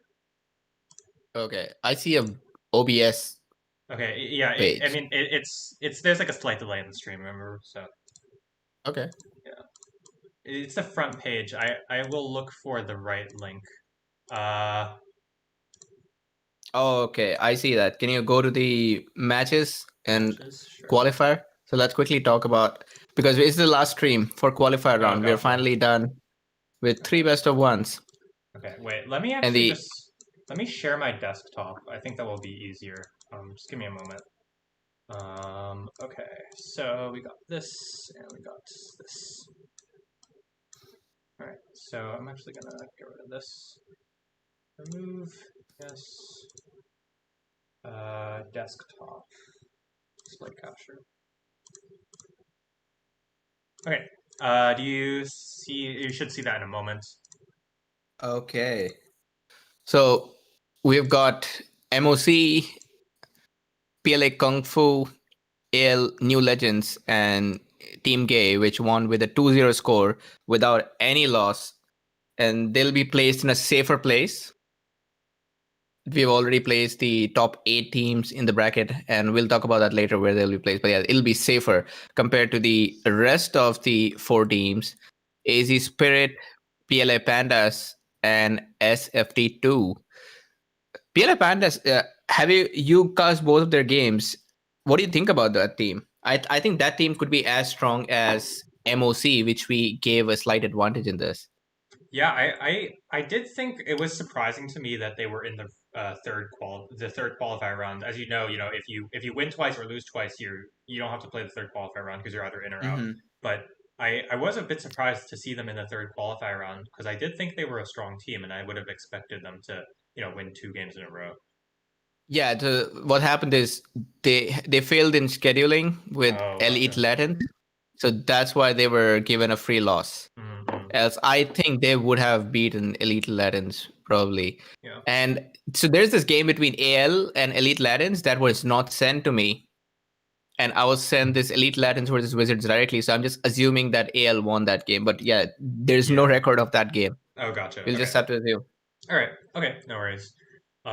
And then before we start before we start the what do you call it, the next game, I can just say let me just read through the chat quickly. All right, yeah, Flames, no problem. Lecture is important. Going to school is important, and all that. Yeah. So again, if you played the game, please no spoilers. Just it's better to not say anything. Yeah, but what else? Yeah. Okay. Hope everybody's excited for the next game. John, do you have anything else to say before we start the next game? No, let's go. All right. I gotta pull it up. 1 second. Oh, okay. Wait. Rise Nations. Bam. Oh man. Sometimes it feels strange casting because I haven't played a game of Rise of Nations in such a long time. Yeah, why are you on a break? Huh? Why are you on a break? Well, I've just been busy with real life, and also I feel so rusty that it feels like when I play, I feel like I'm just making all these stupid mistakes because I know in my head what I'm doing, but it's I know in my head what I should do, but then I don't do it because muscle memory is not really there, and it's frustrating. Okay. Anyways, I accidentally started at 7 seconds, so. Oh yeah, it's no problem. Let's start. Okay, 3, 2, 1, go. So again, this is qualifier round number 3, the last qualifier round 3, last round of the qualifiers. It's WIZ versus EL. Let's take a look at the players and their nations. So for WIZ, we've got Emerald Mage with Lakota, Riposte with Bantu, and Red Wizard with Persians. They're up against EL, who have got Elrip with Mongols, Almad 91 with Romans, and Doko with Nubians. Who do you like in this matchup, John, given the nations, player skill, and the map? I'm actually impressed by the nation selection because both the teams, there's no overlapping nations, and both of those set of nations are perfect for an open map like this. Mongols, Lakota, both are cavalry nations, just perfect. Romans, I think Romans are best used on a map which does not have a lot of wealth, so a map like this one. And then Bantu are just all-rounders. I can't think of a map where you would not want to pick Bantu. Yeah. So if it's a best of one, yeah, why not? Pick it right away. And between Persians and Nubians, I have a slight inclination towards Nubians, but I know Persians can do very well too. Yeah, I do too. I have never really found a ton of success with Persians. I just feel like even though you're getting cheaper civic research, and you have the heavy infantry, it's actually way better to just get cheaper elephants and free elephant upgrades, and also better wealth income from your caravans. It just feels like the game plays a lot easier with Indians. As Indians? Yeah, as Indians compared to Persians. That's how I feel anyways. I don't know if you agree. Yeah, between Indians and Persians, it's because Persians have the bonus of the cheap civic, so they can get the civic fast. But with Indians, the never increasing costs of farms, and the fact that you could get as many wood camps you want, as many metal mines you want, Yeah, all of yeah. that really good. Yeah, So definitely. yeah, it's a difficult choice. I think if it's a pure booming game, I would go for Indians. But if there is some sort of aggression with booming, Yeah. then Persians may be slightly better, especially for their heavy infantry. Yeah. I mean, if you're defending, having your heavy infantry be ranged is actually like an insanely good thing, right? If you have your heavy infantry Yeah. sit right behind your city, the horses charge in, and your heavy infantry are safe behind the city because if your opponent attacks, moves the archers in, they also shoot the city. So you're effectively giving your heavy infantry an extremely high buff to HP. Yeah. And that is a really really good buff. Anyways, I do think that I've been hating on Nubians a lot, but I do think Nubians are a better pick than Persians overall. It just feels like Nubians have a chance to really take over the game, whereas Persians, are just like they're just there. They're just like doing their own thing, whatever, booming along, all that. Holy shit, dude! Look at what Nubians started with. Let's take a look. Which one's the Nubians play?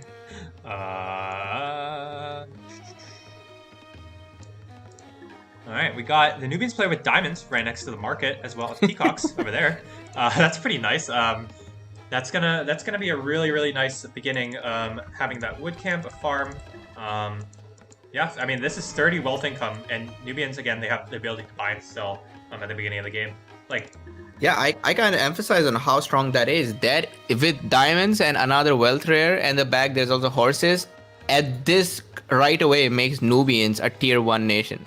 Yeah, like already at the start. Yeah. Like the rares you really want to start with as Nubians are like right next to you. Are citrus, right? Because 15 food, 15 timber is really good. Diamonds.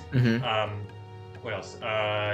Diamonds, sugar, and really any timber plus wealth rare or food plus wealth rare. I don't think there are any food wealth rares. Aside from anything that provides food, wealth, or timber is the perfect pick here. And so I do see that Doko isn't buying. So without buying, then it's not the best use of Nubians. Yeah, like obviously you're gonna have a big bank of wealth, but you can't really translate it into anything good. Oh no, he's buying. He's gonna buy a bunch of timber. Oh wait, no, never mind. He didn't. Never mind. I'm literally blind. Yeah, it's really hard to translate that into a concrete advantage until you're in the classical age when you have like 600 wealth. But then after that, you're just basically a Romans player who's had a bunch of wealth to build up.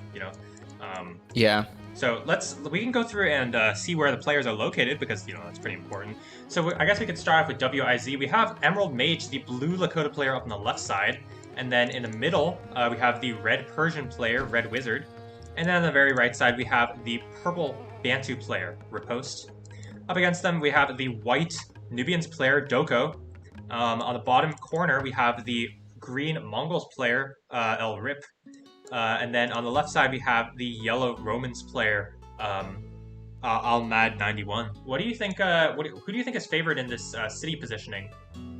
Man, I don't think cities are going to be much different because everybody got plenty of wealth in this game. But if you look at the rares, I feel like there's some sort of map hack here because Mongols starting with horses, Nubians starting with diamonds, and Romans starting with bison. These are the 3 perfect rares that you would want to have in your game because if you have bison right next to your city, it's a free pass to go directly com 1 and mill 1. You don't even need a city because you're almost at 100 food income, exactly. And your military rates aren't affected. Yeah, it really helps speed up if you choose to go that route. Definitely one of the better rares to start off with. We can go through the rares quickly. So for I guess we can do EL this time first. So for EL, they've got diamonds, as we said before, right next to Pada. There's peacocks to the left there, and then horses next to Karakoram. Those are all really nice rares. There's silk to the left of Karakoram on there, to the left there, and then bison, as we said, next to Rome, and then moving further to the left, there's obsidian. And then there's tobacco kind of in the middle. Otherwise, it's kind of hard to see rares that EL can really easily contest. I guess there's sugar, but it's probably going to be tough for Doko to grab that. On the other side, for WIZ, they've got citrus on the bottom right there, as well as wine and papite on the right side. There's sugar, as we said earlier. On the top corner, there's copper, cotton, dye, and then above Persepolis, there's wool. Below Babylon, there's spice and tobacco to the left, and then there's relics in the left corner of Makasika. So rares are not bad for this team as well. Like the relics, bison, not bison, sorry, furs and dye, sugar, all that's also good.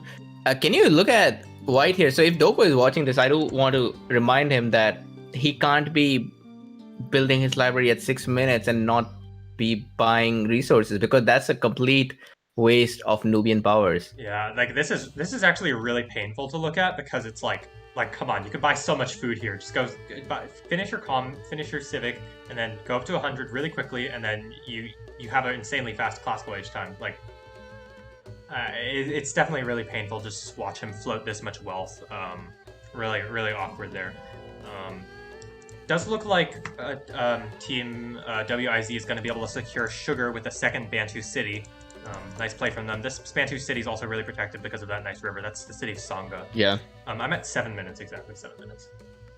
That's a super city placement for Riposte. Do you know who Riposte is? I'm not entirely sure. We did have Red Wizard in the chat earlier, but aside from that, I'm not entirely familiar with everybody else. Oh, this is yeah. I've seen Emerald Mage before. and Red Wizard, but I have not seen Riposte play before. I know he has played for this team, but not in any casual games. Well, the Mongol player is very late to the Civ, but that's because they've gone mill. Let's take a look at where the barracks is. It's next to Napada, but it's just... Okay, he has a heavy infantry that's going to snipe this sugar merchant, maybe. Nice raid from El Rip. Going to be able to pick off one sugar merchant. There's another slinger coming through. Are there any more units? No, it's just a hoplite and the slinger. So this is nice. This is annoying, you know, drawing your opponent's attention away, dealing some damage. The barracks is coming up for repost there, so... Yeah, and you can't be running too deep into the Bantu territory. Once you see the Bantu barracks, your best bet is to run away. Yeah, but because you just can't run away from those. You can't outrun those units, the Bantu units. Looks like El Rip is going to commit for that merchant. That's probably worth it, because I don't think he would have had... Oh my goodness, my camera control. I don't think he would have had enough time to run away back towards... with the barracks just finishing there from the Bantu player. Yeah. He's going to... There's a slinger that's in a really awkward position, but it looks like Riposte is just going to leave that slinger to live. On the other side, let's take a look. There's...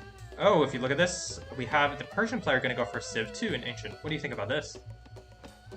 Oh, so Civ2 is... I'd say Civ2 is a decent plan as long as you have somebody to protect you. So I think if the Lakota player is there to provide backup, or if the Civ2 is in a place where it's not very open to rushing, then it's not bad. You got 2 caravans, you have a very cheap Civ, and it's just good for late wealth income. Yeah, it is a wealth investment over food, over classical age time, basically. Which can be worth it, right?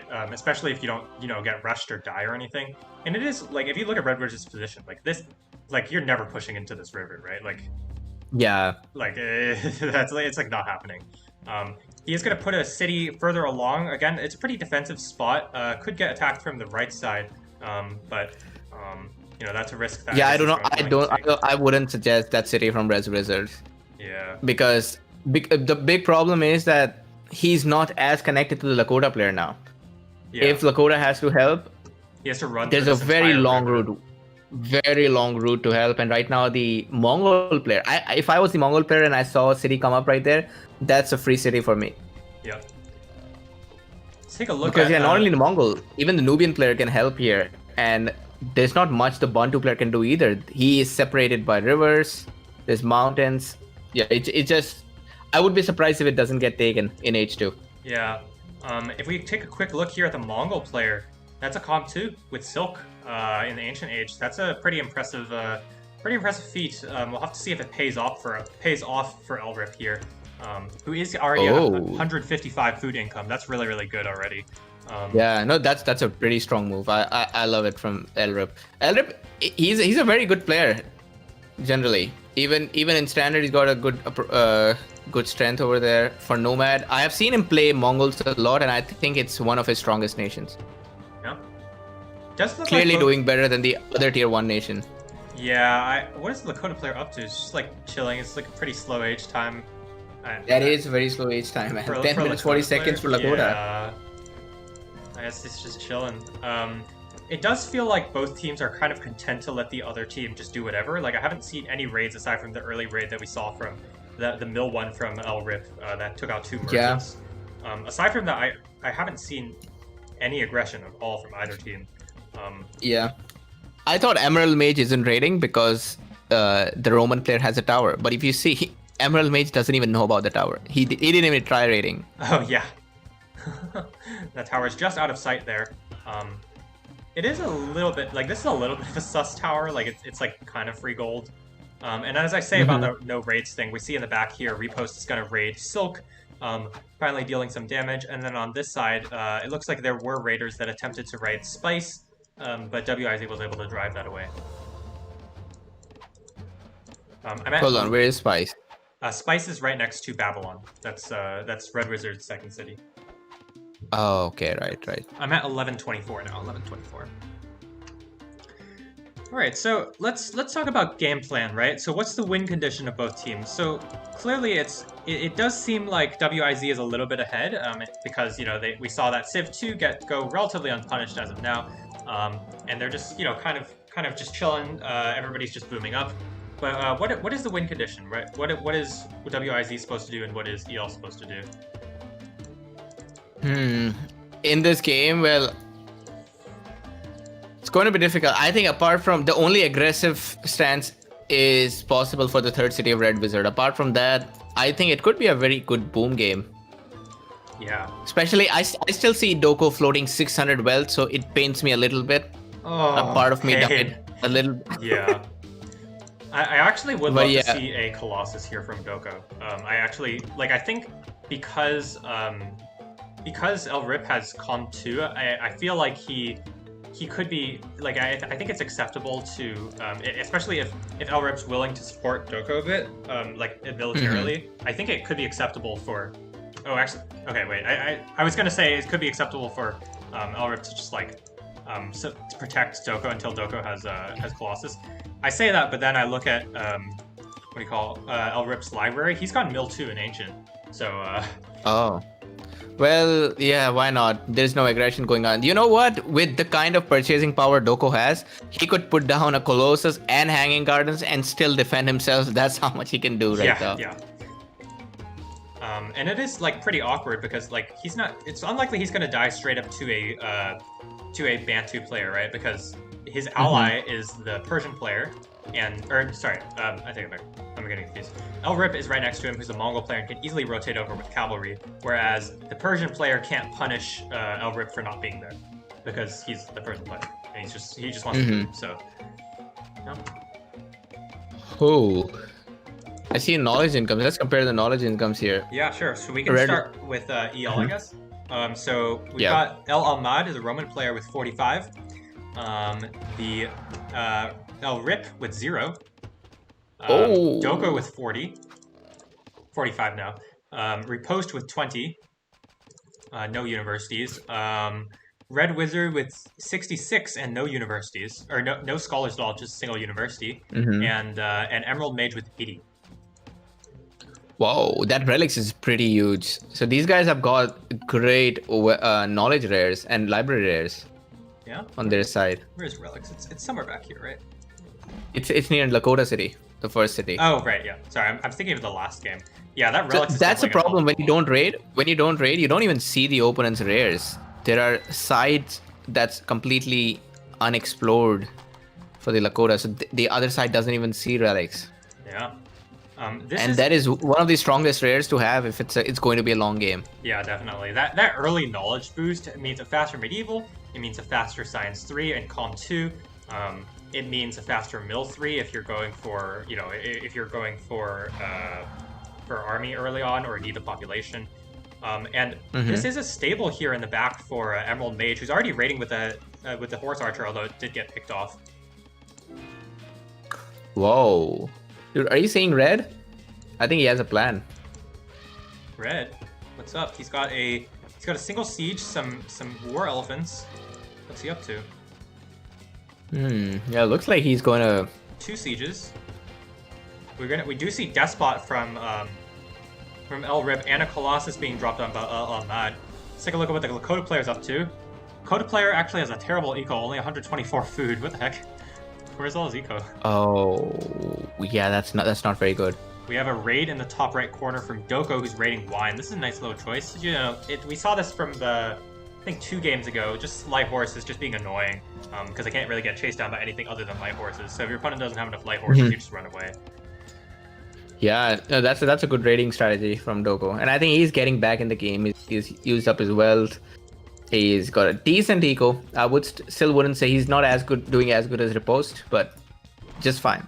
Yeah, and now if we look at the city of Azak, that's El Rip's city, it's getting sieged down and might go down actually here. It's a double from Riposte.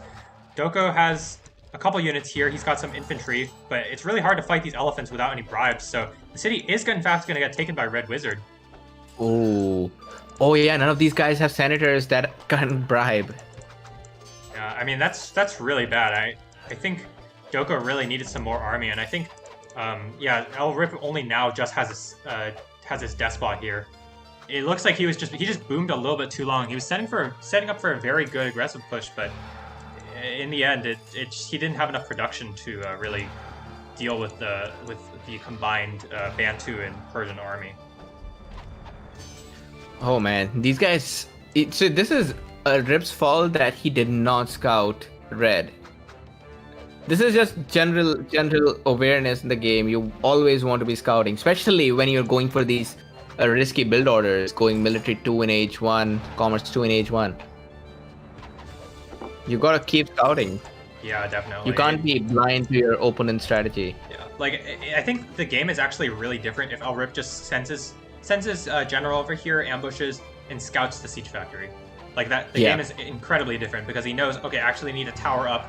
I need to make units, I need to defend, but instead he's going to lose all his farms that would camp, and he's going to lose a lot of eco, and he also lost a lot of units. I mean, Red Wizard has a pretty large army. These heavy infantry in Classical Age, they're actually pretty good, and he's going to be careful not to lose too many units here.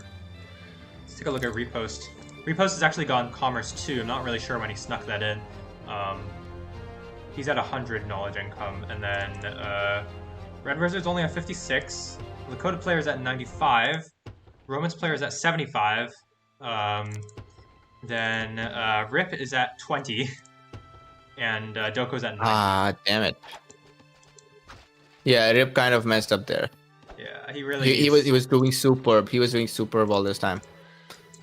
But now he's definitely way behind. I mean, even though Doko's the lowest in score, Rip is pretty close behind him because he just doesn't really have the eco to do anything at this point.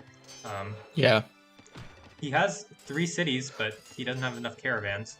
We see a rush. Oh, check out yellow. Check out yellow. Yeah, mad rush for Babylon. I don't know if this is going to work. I mean, there's a Lakota army coming around the backside, and given that it's a Persian player, it's like, even if you take it, you don't get a cap sack.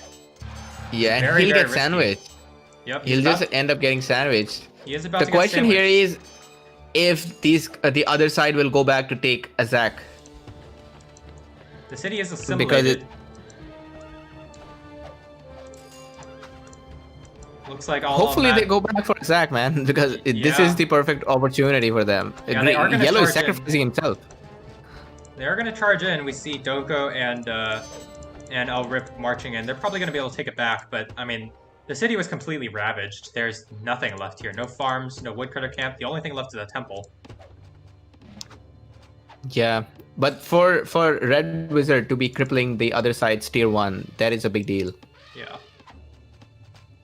Because the whole point of tier 1 is that you have this early advantage that you use to get an exponential advantage in the later game, and all of that has been dropped for El Rip.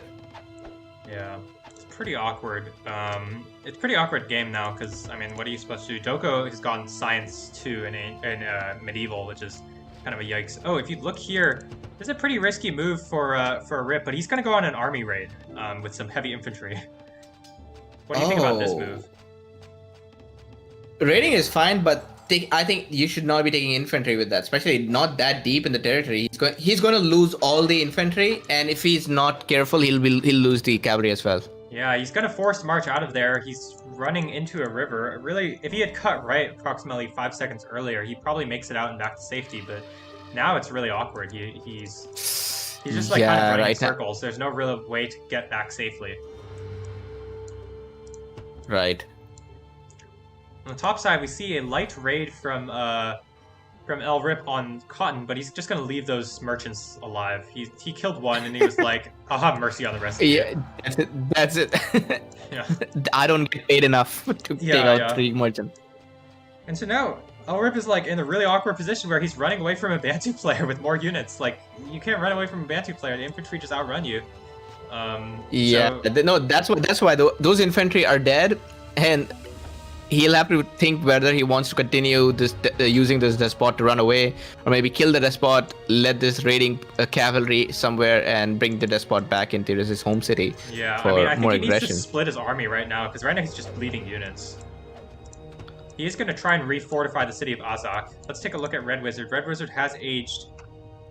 In fact, all of them have aged, except all of them are aging or have aged, aside from Elrip, who's really struggling on the knowledge count. Only at plus 65 now. I think he realized his issue, or he realized his problem. Oh, check out Doko. Doko's making some good use of this time. Yeah, he's definitely. This is another army raid, and this is something that I think standard players do a lot more than Nomad players, but I think Nomad players need to do more. The army raid is an incredibly strong tool. Just sending your army in, your opponent can't fight it off with like a single cavalry or 2 cavalry or whatever. It's just it can be really good because especially if you get away with all of your units. Yeah, that was good. He took out 1 caravan and damaged another caravan, so yeah, you can see the wealth income drop down for a post. Yeah, and it does look like he also kept El Rip's raiding army alive, because if you see the infantry from Riposte came back and defended the raid. On this left side, there's 3 trebuchets from Red Wizard. And the Roman player is also pressing here in the city of Atessica.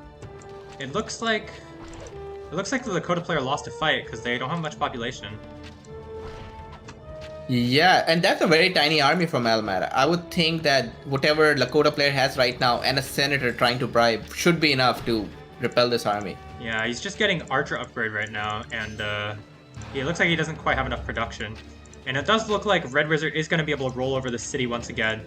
Elrip just really unfortunately was not able to convert his early advantage of Com 2 and Mill. He was not able to convert that into actual advantage, and so Red Wizard's running him over with a superior army. Yeah. Yeah, it's sad to see Elrip being despot and being on back foot all this time. Yeah, he hasn't even aged yet. He can click up now, but his knowledge income is only now able to, get there. We see Doko trying to help his ally, but I mean, Riposte is here with the Bantu army, and it's really awkward. Let's take a look where is his raiding army is raiding Persepolis, which is hurting Red Wizard's economy. But now Doko's getting run over. He's losing a lot of units to the double here between Red Wizard and Riposte. Ooh. Yeah, at this point, I would be surprised if EL comes back in the game. Yeah, I mean, it has to be something done on this side. We see, I didn't point this out earlier, but El Ahmad went Colossus and then went Despot, so... Oh yeah, he has a very nice wealth income though. Yeah, 172. That is really nice. He also has Mill 3, and as Romans, that's pretty good. But he needs a lot more siege to be able to kill his opponent fast enough. He only has 2 catapults right now. He needs trebuchets, supply wagon, which he does, and then maybe 3 sieges total. Because there's 3 towers here and a castle. He's not going to be able to kill his Lakota opponent fast enough to get anything done. Because his allies are dying on the other side. Oh, Rip is raiding blue here. He actually forced the whole wood camp out. Yeah, that is definitely valuable, especially with those units that might have died earlier. That might have died for free earlier. He's making use of them, which is a good choice.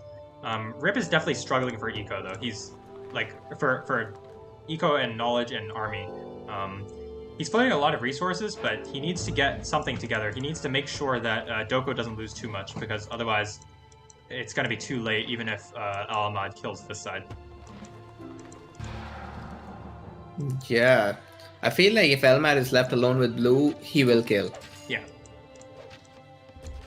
And it does look like... But sadly, that's not the case. Yeah, Red Wizard's seen the writing on the wall and says, okay, well, actually, I can probably just walk back over and help my ally, make sure he doesn't die, give him maybe a little bump in the right direction. So Azak's taking Yeah, are these back. guys seeing any rotations or what? So it's been quite back foot for the whole team here because Elmar is the only one in aggressive mode. Both Doko and Rip are defending. Right now, I think it's clear that Purple is the only one on offense here, and maybe these guys should try to double his army. Yeah, they just need to be able to scout where Red Wizard's army is. Like I think keeping tabs on where your opponent's army is, just like periodically microing in a light cavalry to scout and see if their army is still at the city, like that's really important. And here they haven't scouted that, and so instead, Red Wizard is. I actually don't really know what he's doing. He's still a little far away from helping out his ally. Maybe he wants to siege the city of Mutina instead. Yeah, maybe he wants to force Almat to come back. Yeah, but right now it's very clear that Red Wizard is on the other side, so it's a good opportunity for these guys to take out the Bantu army. Yeah, it is kind of tough because they combined don't even have like that many more units, and also there's a river that they're walking into. It seems like they wouldn't win the fight unless they get a good flank from the right with cavalry, which it seems like they're not setting up. But it does look like Riposte is going to retreat. He recognizes that, okay, well, Red Wizard is here. I actually can't siege because I don't want to take too many losses for free. And it looks like they are going to go for a charge. Riposte is just kind of just like walking into the river, which is a bad choice. Yeah, Riposte is playing pretty well here. I'm impressed by the way he's using Bantu. Yeah, and I mean, look at his library. He's almost ready to age. Yeah. Oh shit! He has hanging gardens. Meanwhile, look at that. There's a raiding camel archer from Doko, and I think Riposte doesn't see that. Oh yeah, this is really good. I wish Resignations had kill counts, but this is doing a lot of damage. I mean, as soon as he clears this camp, he goes around to the right side, and there's nothing protecting there. And it looks like both sides have backed off. I'm not really sure who got the better end of the trade, but if we go back here on the left side, Red Wizard is pop capped, and he's gonna crush the city of Mutina under his foot.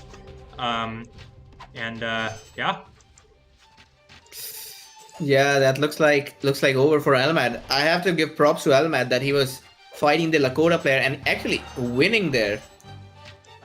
Yeah, he definitely was really well played by him, but unfortunately, when you get 2v1'd by a player who's taken no economic damage the entire game, who's had free reign to boom up and also crush the other side, it's really tough to be able to do anything. We see 5 sieges from Red Wizard, which is kind of explains why he's pop capped. Yeah, that's a lot of sieges, but that's also make sure that he's going to clear cities and buildings very quickly. Yeah.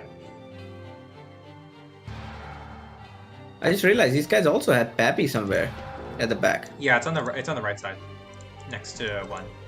Oh yeah, these guys had the perfect booming rares. The other side had very good rares for aggression, raiding, like diamonds.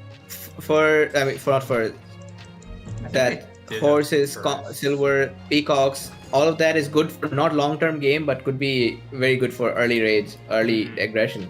But they were the one getting attacked in the early game. Yeah. It felt like they could not convert, like El Rip just could not convert his early tech advantage into actual advantage. Yeah, he got too greedy with the tech. Yeah. He kept going for extra step instead of pushing a bit. Yeah. Didn't really expect the Persian player to press the issue. Yeah. Especially after Civic 2, you would think that the Persian player will be sitting back defending, but no. Yeah, I mean, in this game, I'll give the MVPs to Riposte and Red Wizard. These guys played phenomenally in this one. Yeah, definitely. I do think. I give the MVP to Red Wizard. I think it's the biggest thing that viewers, if you're watching, for especially the inter players, one of the biggest things is you force your opponent to make army. That's like number one of team games. You can't let your opponent just get away with something unless a teammate of yours is also similarly getting away with something. So in this game, Red Wizard says, okay, well, Elrip, I know you're ahead of me. I know you're the Mongol player. I know you're much faster. But you haven't aged, and you're just kind of sitting there. I haven't seen any army from you, so I'm gonna make 2 sieges, and I'm gonna say, if you don't have any army, I will kill you. and Elrip Yeah. didn't have any army, and he lost his city, and he lost a ton of eco, and so that was the turning point, I think. So basically, the moral of the story is if you want to force your opponent to make army, you have to make some sieges because that's how you like. Otherwise, if you just have a bunch of army, it doesn't really help. You need like a couple sieges. Yeah. So looks like Repost took a winning fight against Doko there. What time point are you at? I'm at 28-25. Okay. Yeah. Yeah, I see Riposte is about to click up. Yeah, And Doku is not too far, but Doku just does not have the army to fight that. Yeah, that bundle. unfortunately, his eco is also not really there. He needs more metal income and he needs more timber income. And yeah, you're right. I mean, after you lose a couple fights, it's really hard to fight against a massive Bantu army. Yeah, I also want to show that Red Wizard he has a massive army. He's slightly behind on the boom because both Almad and Rip are closer to H4 than him. Oh yeah, I guess so. Yep. But admittedly, their ecos are not really there. If you look at Al Rip, he's only at 40 metal income. Okay, 60 metal income, but it's just his eco's not really there. Neither is the army, and so tech is one thing, but it's all about like who has. Like, you can have the tech advantage, but you also have to have the resource advantage and the army advantage and, map positioning advantage and all that. So, alright, it does look like Riposte is going to age up. I'm at 29-25. Pretty nice army. He has 6 MP, which can be upgraded into Arquebusiers, which he's going to do immediately. Also, Heavy Knight upgrade. So I expect him to see him kill Doko very soon. And on this side, I mean, it looks like for Team EL, they're in a lot of trouble. I'm not really sure how they're getting out of this one. Yeah, this is over now. I don't see anybody winning this team. We can fast forward a bit. Yeah. Red Wizards gradually pushing in. Elamad's going to move the city, but I mean, once you lose Colossus, it's pretty much over. The city of Vindoba is going to get taken by Emerald Mage, and yeah, that's pretty much all she wrote. Doko's gonna try desperately to one last hold. Red Wizard's kind of just taking his time. But the Colossus is taken, and GG is called. Yeah, so who would you say, if you had to say one MVP, what would you say for this game? The one player as MVP? Yeah. That'll have to be Red Wizard for this one. Because he's the one who gained momentum for his team. Yeah, definitely. Riposte was a very good ally, but Red Wizard started the whole thing where he completely messed up Rip's plan. Yeah. Whatever Rip was doing here, I think Rip would have succeeded if he was uncontested. But Red Wizard came in just at the right time and showed him that he can't just be plainly booming against him. Yep. Too much greed doesn't really work out for you, even if you're much faster than your opponent. Yeah. All right. Well, that's going to wrap up this series. Again, this was a best of one. That's going to be the win going to WIZ. Yeah, so now our next section is the live drawing of the round of 16, right, Jed? Yep. So I'll start the stream on the Rise of Patience. Yes, and then can you copy paste it into the chat for this video so people can access it? Yeah. So let me start the stream quickly. Yeah, sure. You can disconnect from Discord if you want. Or wait, actually no, we're doing it together, right? So we can stay yeah. Okay. Yeah, I have about 15 minutes, so I think we can finish that in 15 minutes. Okay, cool. All right. In the meantime, I can switch to the donation link. If you guys are enjoying the cast and you want to support Nomadium 3, you can find the donation link in the tournament link below in the YouTube description. So thank you to everybody who's donated so far. We really appreciate it. It makes things more exciting for the viewers as well as the players. So now. While Jen's setting up the other stream, I can just quickly talk through what to expect. So we're going to be doing the round of 16 draws. So the top 8 seed is already decided, but we need to basically put in everybody who's qualified from the qualifier rounds. why they call it qualifier rounds. We need to put in everybody from that area into the tournament seeds, and then after that, we will start the round of 16. I'm expecting a lot of exciting things from the round of 16 because there'll be best of threes instead of best of ones, which is a big deal. While it does, put a strain on us casters because we have to cast more games, that's all right because best of threes I find are definitely more exciting than best of ones. Yeah. How's it going, Jen? You getting there? Yeah, I'm almost there. Okay, no worries.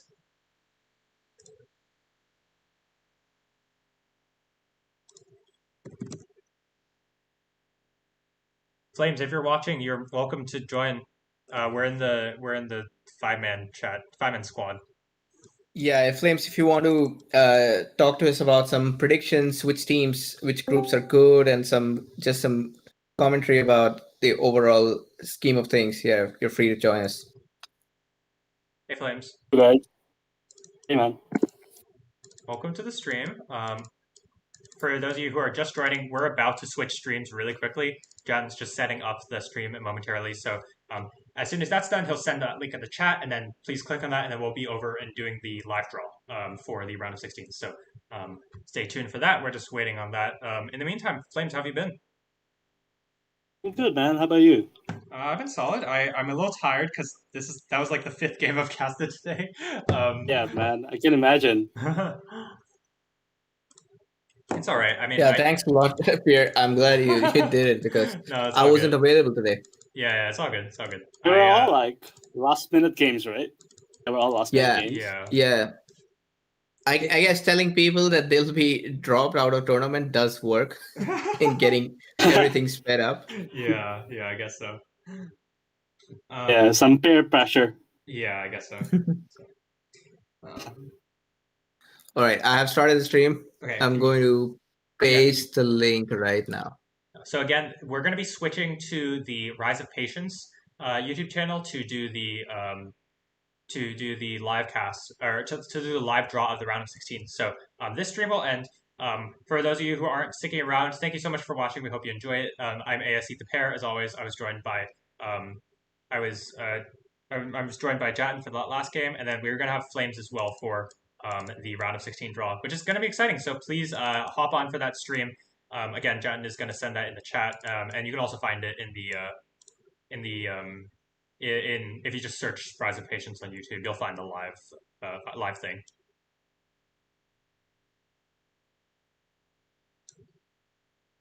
Yeah. Wait, are we still on stream? Yes, we're still on stream. Yeah. Did you send it in the chat? Oh. Yeah, I sent the link. Okay. Did it show up? It did not show up for me. Do you see it, Flames? I closed that browser. Wait. Okay, it's fine. Anyways, you can search it up by going to Rise of Patience on YouTube. So this is going to be us signing off from this stream. Again, we're going to be on Rise of Patience for the round of 16 draw. See you.